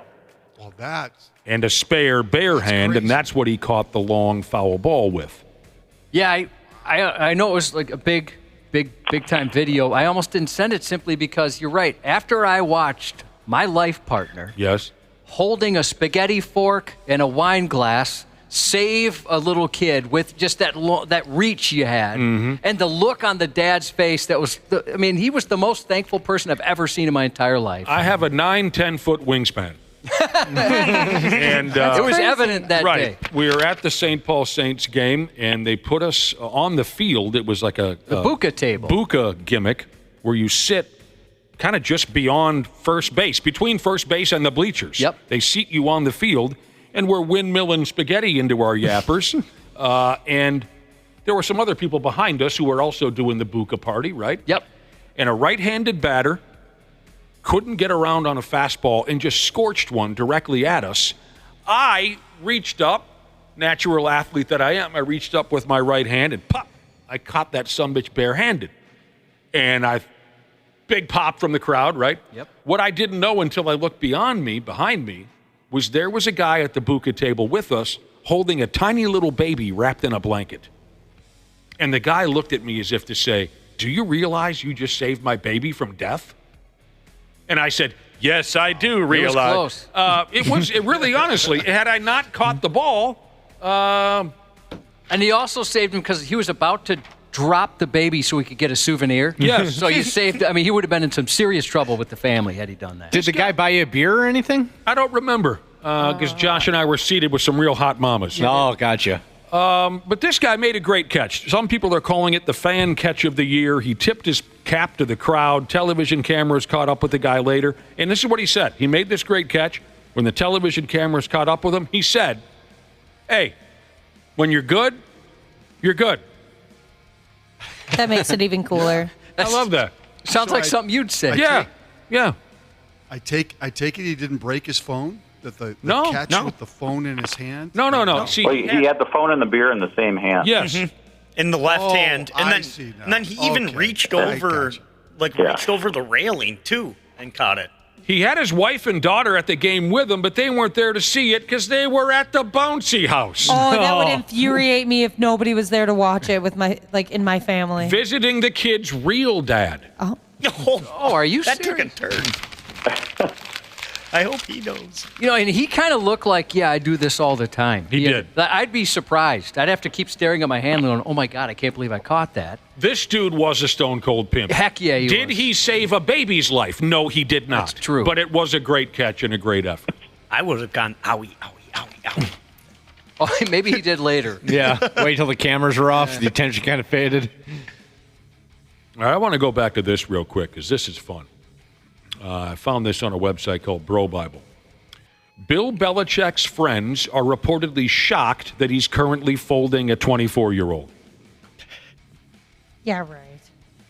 Randy Shaver, what would your friends say if you left the wife and took up with a 24-year-old gal? Oh gosh, I don't even want to go down that road. I couldn't. Smart man. They would call you, wouldn't they? Wouldn't they call you on the telephone? Well, or would I'm they sure just that stay quiet and mind their business? You know what? I'm not going to get sucked into something that could get me in big trouble. You know what? I would never do that. So. Well, we know that, but I'm just gonna saying, answer your do you think your phone would ring pretty quickly with one of your old college buddies saying, "What the hell's the matter with you?" Probably yes. Yeah. Okay. Yes. Yes. All right. Certainly, my really good friend that we go to Vegas with he would be like, and his wife would kill me. Intervention. Yes, there'd be an intervention. Yeah. So, I'm not trying to get you in trouble. Trust me, I'm not trying to drag you in and we're going to bust your balls and embarrass you. That's not what I'm doing. I understand what you're asking. You think that people will come out of the woodwork and say, "Oh my God, what do you you think people will celebrate that?" Is what you're saying? No, not at all. No, I'm really honestly asking how you think your friends would react. So this buddy that you go to Vegas with, I don't think he'd be very happy. No, they would be very sad. You don't think that you and your 24-year-old girlfriend would be able to go on a double date with your Vegas buddy and his wife? Absolutely not. No, absolutely not. Bill Belichick, 72 years old. Again, he's dating a 24-year-old. And really, this Bro Bible, I guess, talked to some of Bill's friends. Some of them aren't too worried about it because they don't see it as a, quote, long-term thing. They think Bill... Why is that? Because he's not going to be around? He's 72, so I don't think it will be a long Oh, my. Yeah, you could die if you take something like that on at that age. Pointed out the obvious. They think Bill is just trying to get a little bit of that young stuff and he'll move on, Friends say they're shocked by the relationship, but they aren't judging him for it. Oh, yes, they are. Yeah, they come are. on. Everyone is one way or the other. Of course they are. Give me a friggin' break. They just don't want to offend him because he's a big shot. If he was a friggin' auto mechanic, they'd be judging his balls off. Yeah, there's a group chat You know what on I mean? the side. If he was a regular guy, they'd be judging it. Well, they are judging him. If he was a regular guy, they'd say, "Oh hell yeah, I'm judging him because he's a big shot." Oh no, I'm not, because they don't want to miss out on an invite to a Puff Daddy party or something. They get Super Bowl tickets. Right. Underwhelmingly optimistic, Jesus said this entire conversation reminds him of the time there was a lady satisfying him in the back of the car and she threw up on him. Oh, wow, that happened to him. He said, it's like the memories are flooding back. That is a crazy story. That happened to him. Story stealer. Well, the difference between what you said about Randy and Bill Belichick, though, is that Bill Belichick hasn't been married for almost 20 years. Right. So it's not like he left you know what I mean? It's not like he left somebody to date this person. No. They're different scenarios because Randy's been locked down in this miserable relationship for, 30 years. Brad's defending the lifestyle because he has plans in mind. Yeah, Brad's doing the math. No, let me tell you something right now. No, I don't. I'm married to an attorney, so there's no way. You're locked in. You're screwed. Brad, do you have any... And here's the other... Oh, sorry, Randy. Brad, do you have any friends that are around your age that are single, that have never been married or anything? Around my age? Yeah. That have never been married, boy. Because I don't what if think they give so. you a phone call and we're like, I'm I'm sleeping with somebody that's like a couple years older than your daughter. How do you feel about that? Oh my gosh, yeah, no, that wouldn't be good. I'll tell you what, Ashley. But if they're not, well, I was going to say, if they're not married, they're either better be as successful as Bill Belichick or better looking than Bill Belichick. That second part would be relatively easy to do. There's a here's grand the other thing. He's not coaching anymore, so he's got time to kill. So yeah, good for him. An ass to crush. There must be I'm sure there's a grand difference between my friends and Brad Ryder's friends because, Ashley, I have a lot of friends my age who have never been married. A lot of them. It really is kind of amazing how many of my group of buddies have never been married and don't have any sign of a kid anywhere in the county. But by choice or just by lack of opportunity? It depends on your perception, I guess. Yeah, a little bit of both. Okay, so some of Bill Belichick's friends are being defensive of him. Is that the way I might say that? One person They're defending him. Defending him. One person said, when you're as well known as Bill and constantly exposed to temptations, the door is open for problems. And they're right. They're right. You can't deny that. It's difficult to compare an average schmuck to a guy like Bill Belichick because he is a big shot. Yeah, he's lived a different life Same than most rules of us. don't apply.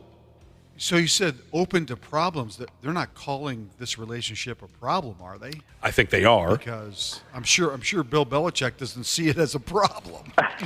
You don't think deep down he knows this is a problem, but he's going to get what he can take while it lasts? I sure would hope so. I question the other side more. I mean, for obvious reasons, you see why he's attracted to her, but I don't get the other side. Money and fame, and that Snoop Dogg party I was talking about. She wants to go to the playoff game. She wants to go to the Kate Winslet party. I don't know who's famous anymore. Is Kate Winslet having a party? She might have a social gathering. Okay. Now this is funny. Mark Schlereth, who used to play professional football and now he does a radio show. Yep. He's got a very direct idea. A very direct opinion on this, I guess, on Mark Schlereth's radio show. He said about Bill Belichick, I think he's a pig. That's disgusting. That's just awful. What are you doing? Plus, you look like an absolute clown, is what he said. Mm-hmm. He went on to say... He's probably... He is saying things that a lot of people think, that's for sure. Schlereth went on to say, what is wrong with you? He was 48 when she was born. She was a baby, and he was 48. Well, when you put it like that. So if I were to follow his path, that would mean that my future girlfriend is 1 right now. Oh, God. Dude, that's... Yuck. That's ratchet. Disgusting. It's a fun topic. It's a lot. I love this. I love this bit. I'm glad he's given us this. And then I read that, his girlfriend kind of likes old timers. So, whatever. Josh's kids would be like 25 years older than his wife. Oh, man. That's a good point. Yeah, Cam's 25. Right. Oh, man. Yuck. That's gross, Josh. You have to call her mom. This hypothetical Josh is so gross. Well, Dana, yours hasn't been born yet. Yeah, I know. I was thinking of that, too. I was like, mine hasn't been born. Well, you guys know that, me and old Zimski are Eskimo brothers. Mm-hmm. Legendary. The both of us, legendary characters. Me and... and the girl. Yeah, I mean, he dated somebody about that age, too. Well, yeah, that's how he and I became Eskimo brothers. Yeah. But, I mean, the model that he just recently dated before he got canned here, she was pretty young, too. Oh, yeah. Yeah, that's true. Good point. Where I'm going with this is the gal that made Zim and I Eskimo brothers, she told me that, his kids weren't exactly too pumped about it. No, I bet not. They were not exactly, according to her, really excited about Dad dating a gal that was, 31 years younger, whatever the effing case may be. I'd disown my father. But it's friggin' fun. That girl Go ahead, Randy. I guess I would cut him a little bit of slack. You know, he lost his wife. Sure. She died Sure. suddenly and out of nowhere, and that was a while ago too. Mm-hmm. So, I guess for me personally, when I think of Zim and his situation, I cut the man a little bit of slack. I understand. It's not been I think his they're personal very different life situations than if you his leave your personal wife has or been- something like that. No. And we're playing this all at just face value. Of course, everyone's got their own story and circumstances. Just playing it at face value of older people dating younger people. That's all we're doing I here. get it. I'll never Why forget. don't you ask? Yes, Randy. Why don't you ask Ashley how, from the women's perspective, because she's young. Mm-hmm. I mean, what would be the attraction for you? She has no attraction to old timers, do you, Ashley? No, not at all. I don't. Yeah, like my Okay. range is All right. not very high, but the only How high? thing, I mean, obviously. 40. How high is your range? Well, I'm not asking for myself, obviously, but just out of curiosity, and certainly situations can change, right? Maybe you meet somebody someday and that this is completely shattered. But right now, if you had to pick how old would a guy? What's the oldest? now me being 26, I'd say 35. Okay, that's even higher than I thought you'd say. I think the last time we asked you, you said 40. But It was whatever. always 30 for the longest time, but then the closer I get to 30, I realize. Right. Yeah. Everybody else is getting older too. Yeah, that 35 really isn't that old, but when I'm in my younger 20s, 30 seems like, oh my gosh, those people are old. Bill Belichick just forgot to uptick the number as he got older. Yeah, he just exactly. continued to keep it young. I remember being 16 and looking at 30-year-olds like, oh boy, they're going to die soon. Yeah, right? I thought the same thing. Like when a 30-year-old would come back and give a speech at your school, you'd be like, oh, gross. Dude, 30. so old. I'm never going to make it to 30. Here's a guy texted in and said John Elway married a woman half his age. Well, yeah, but he's John Elway. But, okay, that's half his age, not 3 times his age. Yes. I hear you. And he's a good-looking dude, too. I hear you, Elway? Brad. Yeah. Brad Ryder. Yeah, not 3 times. All right. If you haven't yet filled enough ice cream buckets with vomit the last couple of years because of an overdose of Patrick Mahomes and Travis Kelce and the rest of the miserable effing Kansas City Chiefs, if you haven't already filled enough buckets full of vomit, get ready for some more nonsense here. I'm not making this up. The Kansas City Chiefs, how do you say their name? The Kansas City Chiefs announced that they have reached an agreement with the Hallmark Channel for a Christmas movie called Holiday Touchdown, I a knew it. Chiefs love story. I freaking knew it. Oh. Who is it here that loves those? I do. Okay, Dana. I love Hallmark. I watch Hallmark. A lot of people do. Yeah, they're good. They love Yeah. I could never get into it. But Did you hear the title of the movie? I'm trying to get past that. I did. Mentally. I hate to say this, but I think I would watch. Holiday Touchdown. Just out of curiosity, I think I would watch. A I'm gonna Chiefs end up- love story. I'm going to end up watching it, like, tearing up like I always do. They missed the boat on the title. They should have done like "I'll be Mahomes for Christmas" or something. Nice one, Wapple. The movie has a plot that will piss you off instantly. Oh, no. A woman whose Chiefs superfan family is in line for the team's Fan of the Year contest I'm in love already. falls in love with the Chiefs' director of fan engagement. And then something goes wrong, and then it gets resolved, and everyone lives happily ever after. he I bet gets there's traded to a new team, and then he comes back. I bet there's a proposal on the field at some point. This is going to make people, I think people are going to snap, and there's going to be a lot of calls to 911 on the night that this movie debuts on the Hallmark Channel. There's going to be a lot of emergencies. Oh, man. Bodies everywhere. This is so sickening, I don't even know what to do with myself. So Mahomes and they're not in the movie. No. It's just about the Chiefs organization. Yeah. I bet they make a cameo at some point. You think? That would be awesome. That would be if they pretty made a cool. cameo. Yes. Hallmark Don't those guys Channel kinda does not have the money for Mahomes and Kelce to do a cameo. And they kind of shy away from the spotlight. I bet I bet those guys would do it for free. I really do. 100%. They can't afford it. I think they would. That's a terrible, terrible thing. Cougar Jesus says the attraction to a much older man, he usually has a certain financial magnetism. That's what she's into. Financial magnetism. That's a great way to put it. Portfolio. What else is going on around here? Yeah, this is... Ooh! What? Fat Lebowski said, that horrible pun Wapple just made, it made a girl throw up all over him in the backseat of his Camaro.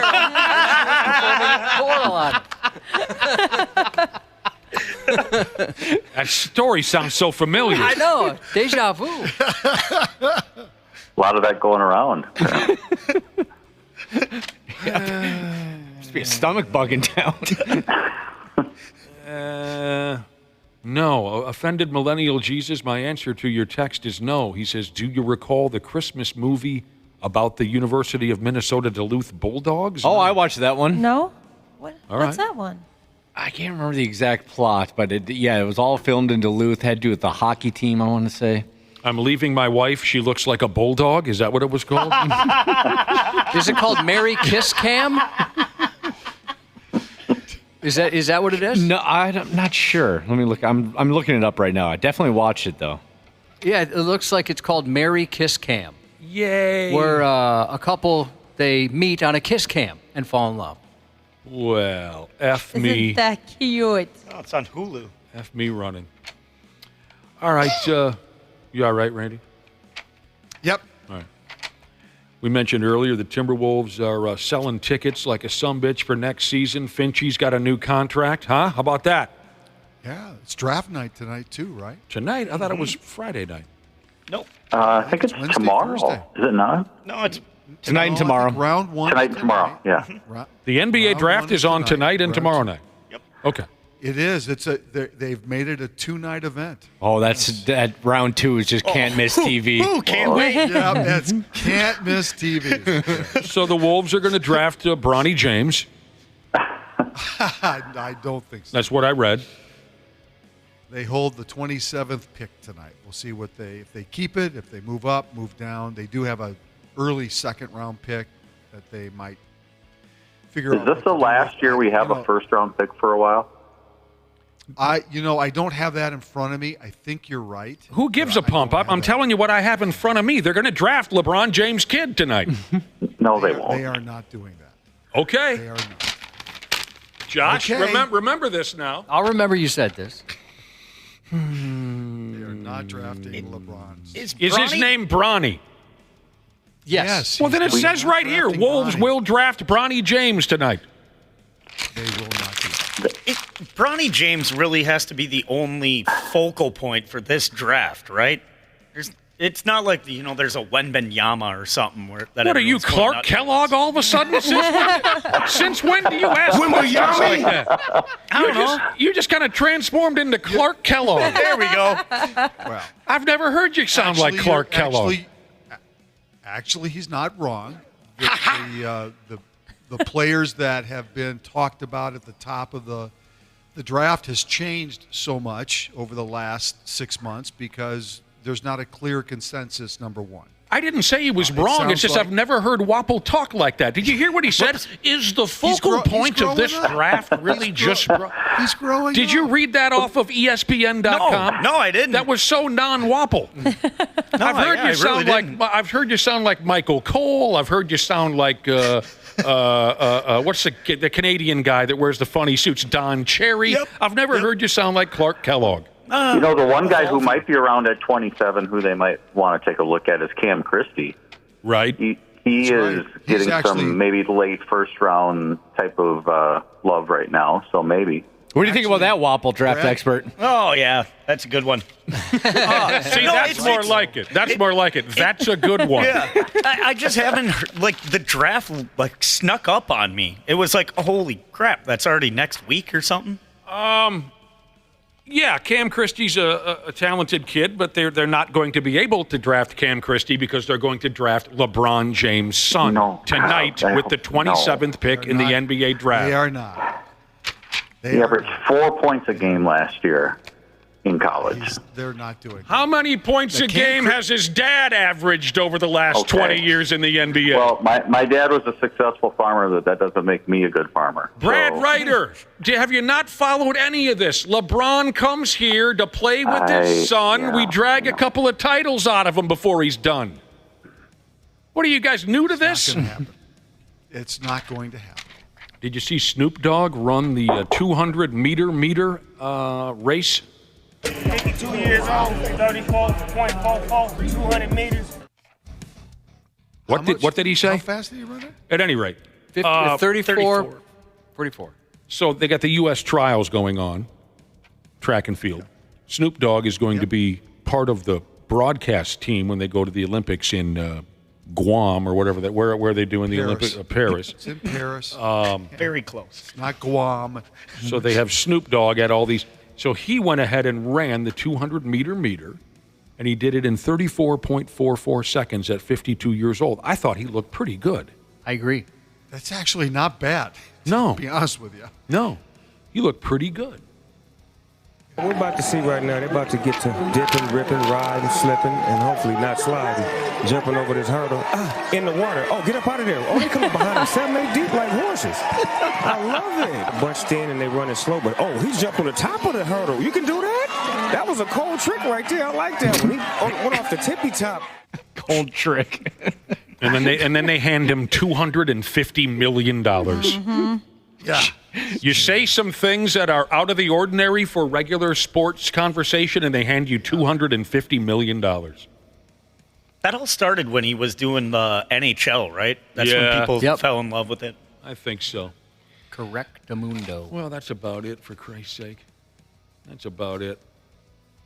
There was another story in here. Maybe I'll save this for tomorrow, Randy Shaver.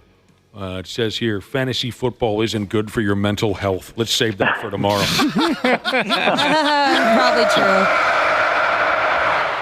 I would disagree with that. I would disagree. You think it's benefited your overall mental health? I do. Yeah. Certainly my overall knowledge of players and the game. And yeah, I dedefinitely would. And Well, it's a good thing you got more time on your hands now. You can really dive head deep into it now. Exactly. It keeps you sharp. What you think I'm going to sit around and read a book? I'm not going to read a book. I'm going to read about players. Well, you're so dialed into all this stuff. I don't know why you're arguing with this Bronny James thing. I mean, you're because so. Bronny James is going to go to the Lakers at the end of the second round. What jersey number do you think he'll wear for the Wolves? Like his dad, 23, 6. What will he do? I've been reading mock drafts for like the last 2 weeks, and almost every mock draft has Bronny James going late second round to the Lakers. Josh was trying to read a mock draft the other night, and his girlfriend vomited in his lap. You wouldn't believe the story if I told you. How many times can you call back to the same joke? We will find an answer. Spit on that thing. We'll find an answer before the day is done. Goodbye, Randy Shaver and Brad Ryder. Bye. Thank you very much. We'll talk to you, of course, tomorrow or the next day or something like that. We got to take a break. We'll be back in a couple of minutes. The 93X Half-Assed Morning Show. Are you ready to beat the heat this summer? Standard Heating and Air Conditioning is here to help you say goodbye to sweltering heat and hello to ultimate comfort. Ashley, what specials do they have going on this month? It is fun, sun, and savings time at Standard Heating and Air with incredible savings on AC units, heat pumps, and combo deals this month to ensure your air quality is up to snuff this summer. Go to standardheating.com for more info or to schedule your appointment today.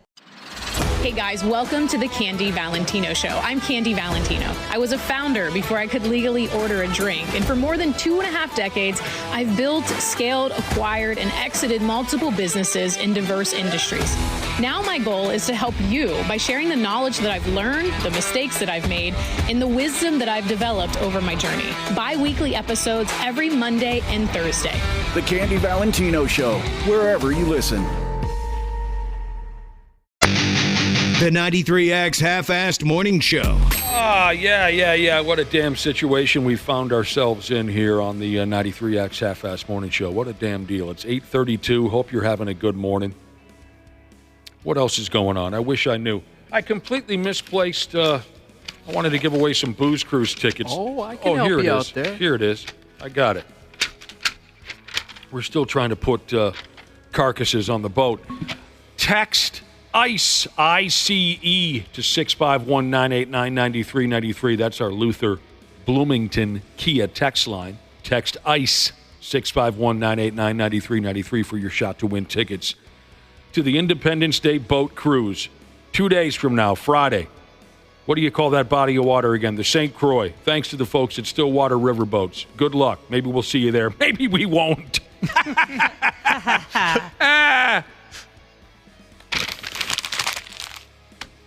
Let's talk about lying to children. Misleading young people. Great fun. Great fun. My dad was excellent at misleading us, lying to us. Because we're stupid kids and we believed everything that came out of his yap and he could get a reaction. My dad and I had an uncle on my mom's side of the family who were great at lying to us when we were kids to get us to react one way or the other. I've told you before, a lot of my stories come from car rides because we spent a lot of time in the car as young kids. My dad, whenever he saw a car in front of us where the guy and the girl are sitting right next to each other, right? Probably because there's some hand stuff going on. You see what I'm saying? Hell yeah. And we little kids would be like, what the? And he'd say, it takes two people to drive that car. That's why they're sitting that close. Little silly stuff like that. The uncle, this was maybe even better. I had an uncle who would lie to us and pretend that he went blind behind the wheel of a moving motor vehicle, and we little kids were in charge of reading the street signs for him, or we were going to die. I enjoyed that. So we'd come rolling up, and he'd be like, oh, God, Christ, I went blind again. What is that sign? And I'd be in the back. I'd be going, it says stop! You gotta stop! I love misleading, lying to kids, getting them, the gullible little bastards, getting them to react. A lot of fun. A girlfriend of mine, her mom got her to make her bed. She still does to this day because she said, oh, you better make your bed, otherwise spiders get in there. Just to freak her out as a little girl. So she's made her bed ever since. A lot of yous have made babies. I don't know what you were thinking, but you went ahead with it anyway. So what I have here is parents lying to their children, and in a lot of cases it benefits the parent, of course. Sometimes you're just trying to scare a kid, which is also fun, but in a lot of these cases their little misleadings, their little lies will benefit the parent. The parent will get a little downtime, get a little break from the nonsense, right? Yeah. Like the bed making one is a good example. Mom's tired of making that kid's bed. You got to make your bed or the spiders will crawl. Here's what I got for you. In this case, this is an uncle or an aunt. It says, my nephew refused to vacuum. So I told him that vacuuming is essential because it sucks up ghosts and keeps houses from being haunted. That's very smart. That was one of my favorites on the list, because of how they described why that's the case. They told the kid, have you ever noticed that haunted houses are so dusty? Genius. Yes. Brilliant. Nobody's running a vacuum. Vacuums suck up the ghosts. You don't got to worry about them. And I bet most little kids are kind of scared easily. I bet that 5-year-old whatever had a vacuum on his hip within seconds. I mean, in Ghostbusters, right? They sucked up the ghost, and it makes sense. Mm-hmm. I would fall for that. All the logic is there. Luigi's Mansion. There you did go. the exact same thing. Lying and misleading children. Josh, have you caught your son, more importantly, my godson, have you caught him pretending to be asleep to get out of something? Oh, absolutely. That pisses you off because you can see right through it, I bet. Well, it doesn't piss me off, but I can definitely see right. All you have to say is like a funny word, like when he's younger, maybe you say "but," and then he'll start laughing. But like in the car, I remember doing this as a kid too, where maybe you come back from your grandparents' house, it's nighttime, and you're too lazy to walk up to bed. You might pretend you're asleep so your parents carry you, right? That was a common one. Yeah. Your parents would carry you into the house, not just leave you out there in the car? No, usually they'd carry us in. I would love doing that. They were afraid we'd steal it. Nice people. Why was that so great? That's because you didn't have to walk. I don't know. I think I just liked being babied like that. I bet that continues on and on. Mm-hmm. I'm going to talk to your boyfriend. I bet you know what I'm saying. I bet you still try to what's the word? Manipulate him into doing stuff with a little baby act. Yep. The oddball, Jesus said, my mother, whenever I was about to do something naughty as a kid, she told me it's illegal and you'd get arrested by the cops. So we've used that. All right, so back to pretending to be asleep. Little kids will do that to you. One parent says, I lie to my kids and tell them they snore when they sleep. That way, if they're pretending to sleep, how did he say this? That way, I know if they're pretending to sleep because I'll hear them fake snoring. That's so smart. Very clever. Very clever. One of my favorite ones I've heard, my parents didn't do this to me, but somebody else passed it along, is that their parents said that the ice cream truck is coming by and they're playing the music. That means they're out of ice cream. Right. Yep. That one's clever. That's what the song means. Yeah, means they're all out. They're all out. They'll try again tomorrow, but they're sold out for the day. They're making their way. Why did they stop on that corner? They're telling those kids that they're out of ice cream. Right. Let's see if I understand this one. I thought I did the first time I read it, but maybe now I don't. Okay, I don't know if I get this one, but I'm going to read it anyway. Maybe you can help me out. When it's past my kids' bedtime, I change the TV. Oh, I see. When it's past my kids' bedtime, I change the TV to a Spanish-speaking channel. When they get confused as to what they're hearing, I say, well, you must be hearing things because you're so tired. That's a good one. They're talking funny. No, they're not, right? Okay. Yeah, sounds normal to me. I'm following it. I told you guys before the genius of Netflix when they created the fake countdown for New Year's Eve. Right, so you could play that for your kids. Oh, yes. Do that like at 8, 9 p.m. They go to bed, and then it's just the adults. That's party time. Well, look at that. You guys stayed up till midnight. That's crazy. But the sun is out, Dad. I told our daughter that kids' ears turn red when they lie, but only parents can see it. She would enter rooms with hands covering her ears, and we knew we were in for a lie. And it's just incredible what we believed as children and what little kids today still believe. But if your folks are saying it, or an uncle or an aunt, you just think, well, you're not totally dialed into the concept of lying yet when you're a real little kid. Dumbass. That's the most truthful part of your life, right, Josh? Yeah. Well, you believe everything your parents say. Yeah. I mean, they are this for a while, and then when you're a teenager, goes the opposite, but you think they're the smartest people in the world. Dumbass welder Jesus said he tells his 3-year-old that most meat is chicken just to get him to eat it. I remember our parents used to call everything chicken. Yep, 100%. I don't know if it was for that reason or what, but it was always chicken. I see. So if you don't want to tell a kid it's liver for dinner, right? Because they won't eat. Oh, okay. I say it's chicken. Yeah, tuna was chicken in our family, because I would refuse to eat tuna. Chicken of the sea. Yeah, they say, no, Dana, it's chicken. It's chicken hot dish. Here's the deal. Now, this is... I love tuna hot dish. Me too. I mean, some of these people are just quite clever. Here's what one parent does to make sure his kids won't bother him for a couple hours so he can get some friggin' sleep. I tell the kids to wake me up in an hour because then it will be time to clean the house. That's really good. Yeah, so the kids obviously do whatever it takes to not wake you up. You lay there for 4 or 5 hours. They're not going to wake you up because then they know it'll be. That's awesome. My parents used to have. They used to tell me that if you tried to pull an all-nighter, so if you're awake for 24 hours, you would have like seizures. And when I was a child, I thought if somebody had a seizure, it would mean like death. And so I always thought until, like, even at sleepovers, until I was definitely in middle school, like way too old to believe them, I always got like really nervous and scared for my friends when they wanted to pull all-nighters. You thought that they would end up in a grave. Yeah, I thought, you're going to die. Well, I'm not going to die, so I'm going to go to bed. Did you ever have that moment where you'd been awake for 23 hours and 56 minutes and you're just crying your eyes out as the clock approaches? Yes, I used to cry. I can't sleep. I'm going to die. Yes. This person says, I tell my kids if they eat their boogers, snakes will grow in their stomachs. Whoa. Smart. Crazy. God, smart. that's God, the booger eating. It's got to stop at one point or another. Now, maybe you're a parent and you're a big drinker. Maybe some alcohol troubles run in your family. You know, it doesn't have to be that serious a situation, but maybe you'd play this card. You tell your kid when he's a little kid, hey, you're allergic to booze. Kid's probably going to believe that for a pretty good stretch of time. Yeah, for a while. Yeah, here's a parent says, I was trying to prevent him from underage drinking, so I told him he was allergic to booze. This person says, sometimes when I'm tired and I'll bring the kids to the park, I tell them the swings are broken today so I don't have to push them. I've done that where I'm like, yeah, it's closed. Well, they look perfectly fine. I mean, they're hanging from the thing. No, they're broken. That's I'll tell you what, kid, that's what a broken swing looks like right there. Mm-hmm. All right, more misleadings. Parents misleading their children to benefit themselves. You ever heard this one before? They don't make the kind of batteries that go in that toy anymore.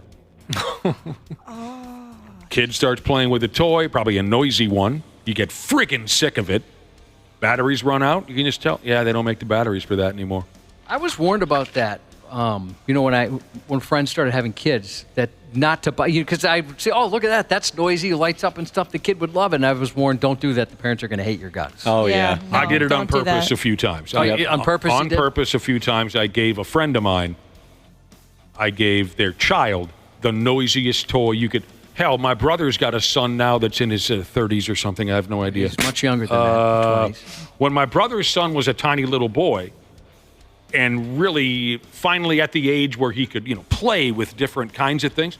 One of the first things I got him, Cubby, friggin' drum set. Nice. You're so awesome. Hell for that. yes. And my brother looked at me like, I'll kill you, you bastard. You're I'm just sure you laughing knew in the exactly what you corner. were doing. How about this one? This is good. Father of 7, Jesus, said, my twin 5-year-old hold my hand in parking lots because he tells him the oil spots were from kids that were run over not holding their parents' hands. See what happens? I mean, they're terrified. You gotta hold my hand. You ever heard the bunk bed law? Now, I grew up with bunk beds. You grew up with bunk beds, Cubby. Yep, sure did. I see where they're going with this. I guess they think, this parent would think that the safer option would be to have the older sibling on the top bunk. Less of a chance, I guess, that the older sibling is going to come careening off the top bunk and end up in the hospital. A parent came up with a bunk bed law. Oldest sibling has to sleep on the top bunk. It's the law of bunk beds. The police will do checks. They will do door-to-door checks. See, okay, I was a bottom bunk guy. Probably because my brother and I had a fight over it and he won. I don't remember, but we were bunked up for a stretch of time.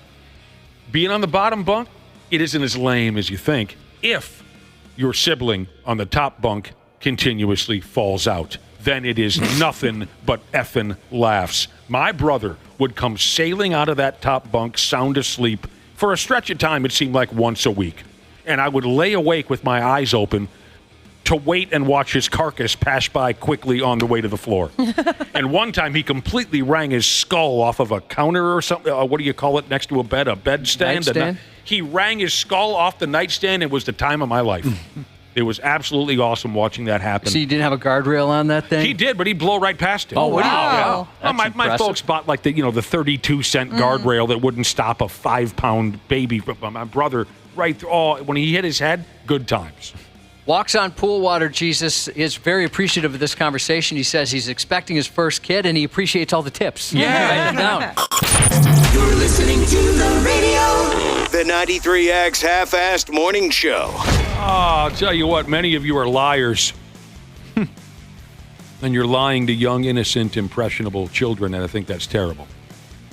We've been talking about the lies that we grown folks tell kids, or the lies that we were told as children, and in many cases it's a parent trying to get their kid to learn a lesson or get a kid to behave, scare them into thinking this or that. It's been a lot of fun. This really has been a lot of fun. There's really some brilliance behind a lot of these. Absolutely. Really clever stuff. Absolutely. Here are some texts that I received on misleading children for your own benefit. Wisco Trim Carpenter Jesus convinced their kid, their oldest son, that he could open the garage door by just pointing at it and saying, "Open garage." That's funny. Little did he know that we would have the opener button in our pocket.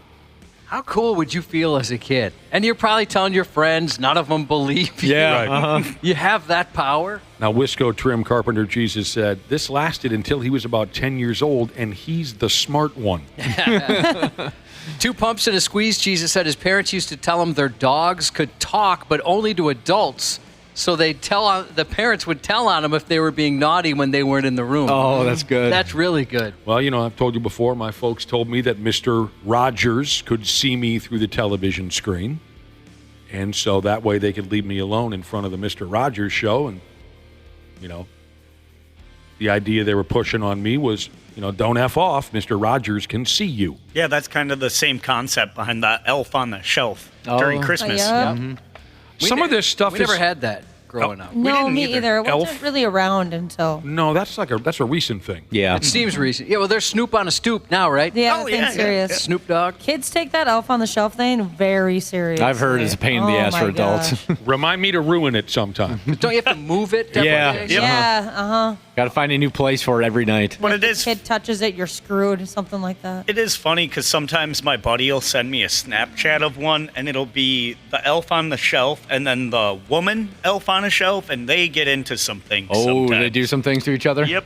Oh, they ought to. And then they barfed on each other in the back seat. No, that was a different guy's story. Delivery driver, she just said her grandpa used to tell her that she wouldn't have any hair if she didn't eat the crust on toast. You don't eat that? My uncles used to tell me that, like certain foods, it would put hair on your chest. Oh, I remember that too. Yeah. Jalapenos, anything spicy. Yeah, exactly. No, you got to eat that. That's how you get hair on your chest. And I was like, I want that. Me too, yeah.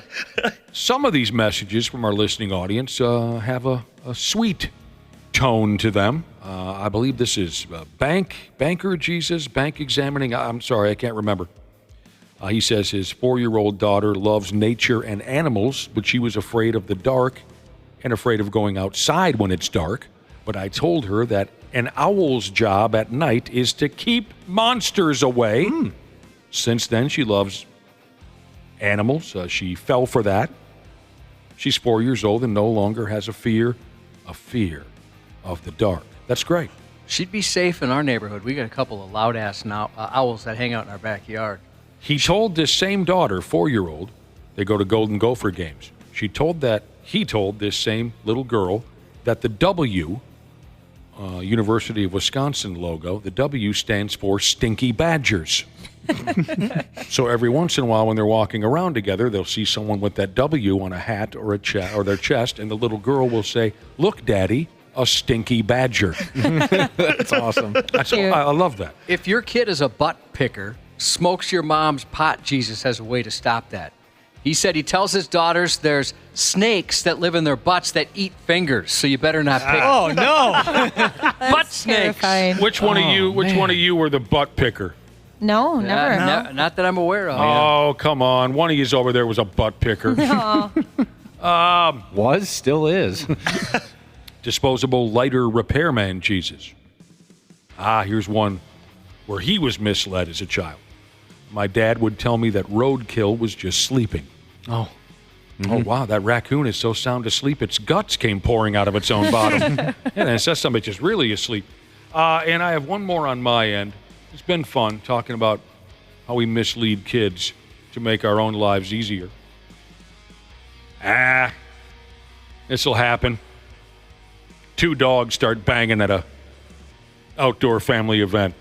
One dog's just prom nighting the other. You know what I'm saying? Yep. Toddler asked what they were doing. One person said the dog on the bottom is sick, and the other dog is pushing it to the hospital. That's clever. I just thought of one. My dad loved to mess with me when I was a kid, and one that I believed for probably longer than I should have. He told me that once a summer, when the twins were out of town, they filled the lower bowl of the Metrodome with water, and they had a bass fishing tournament inside the Metrodome. And I'd always ask him, he goes, well, we'll just have to wait till we see it advertised in the paper, and we'll take you there. And I thought for sure we were going to go see a bass fishing tournament in the Metrodome. Boy, I wonder if that backfired, because you're probably asking him constantly to take it. All right, dude, so yeah, you were a butt picker, weren't you? Only a butt-picking kid believes that. For Christ's sake. All right, I'm sorry, Josh. Go ahead. Happy belated birthday to Asian Cop Jesus. And GNR Twins Jesus is wishing Boom Salon Jesus a early birthday. Her birthday's on the 2nd. We're off next week. So happy birthday to you next week, and have a great Wednesday. 93X. The 93X Half-Ass Morning Show podcast is sponsored by Standard Heating and Air Conditioning. New episodes drop each weekday. If your podcast platform has ratings, go ahead and give us 5 stars and maybe give our enemies 1. Thanks, and here's a word from our sponsor. It is fun, sun, and savings time at Standard Heating and Air with incredible savings on AC units, heat pumps, and combo deals this month to ensure your air quality is up to snuff this summer. Go to standardheating.com for more info or to schedule your appointment today.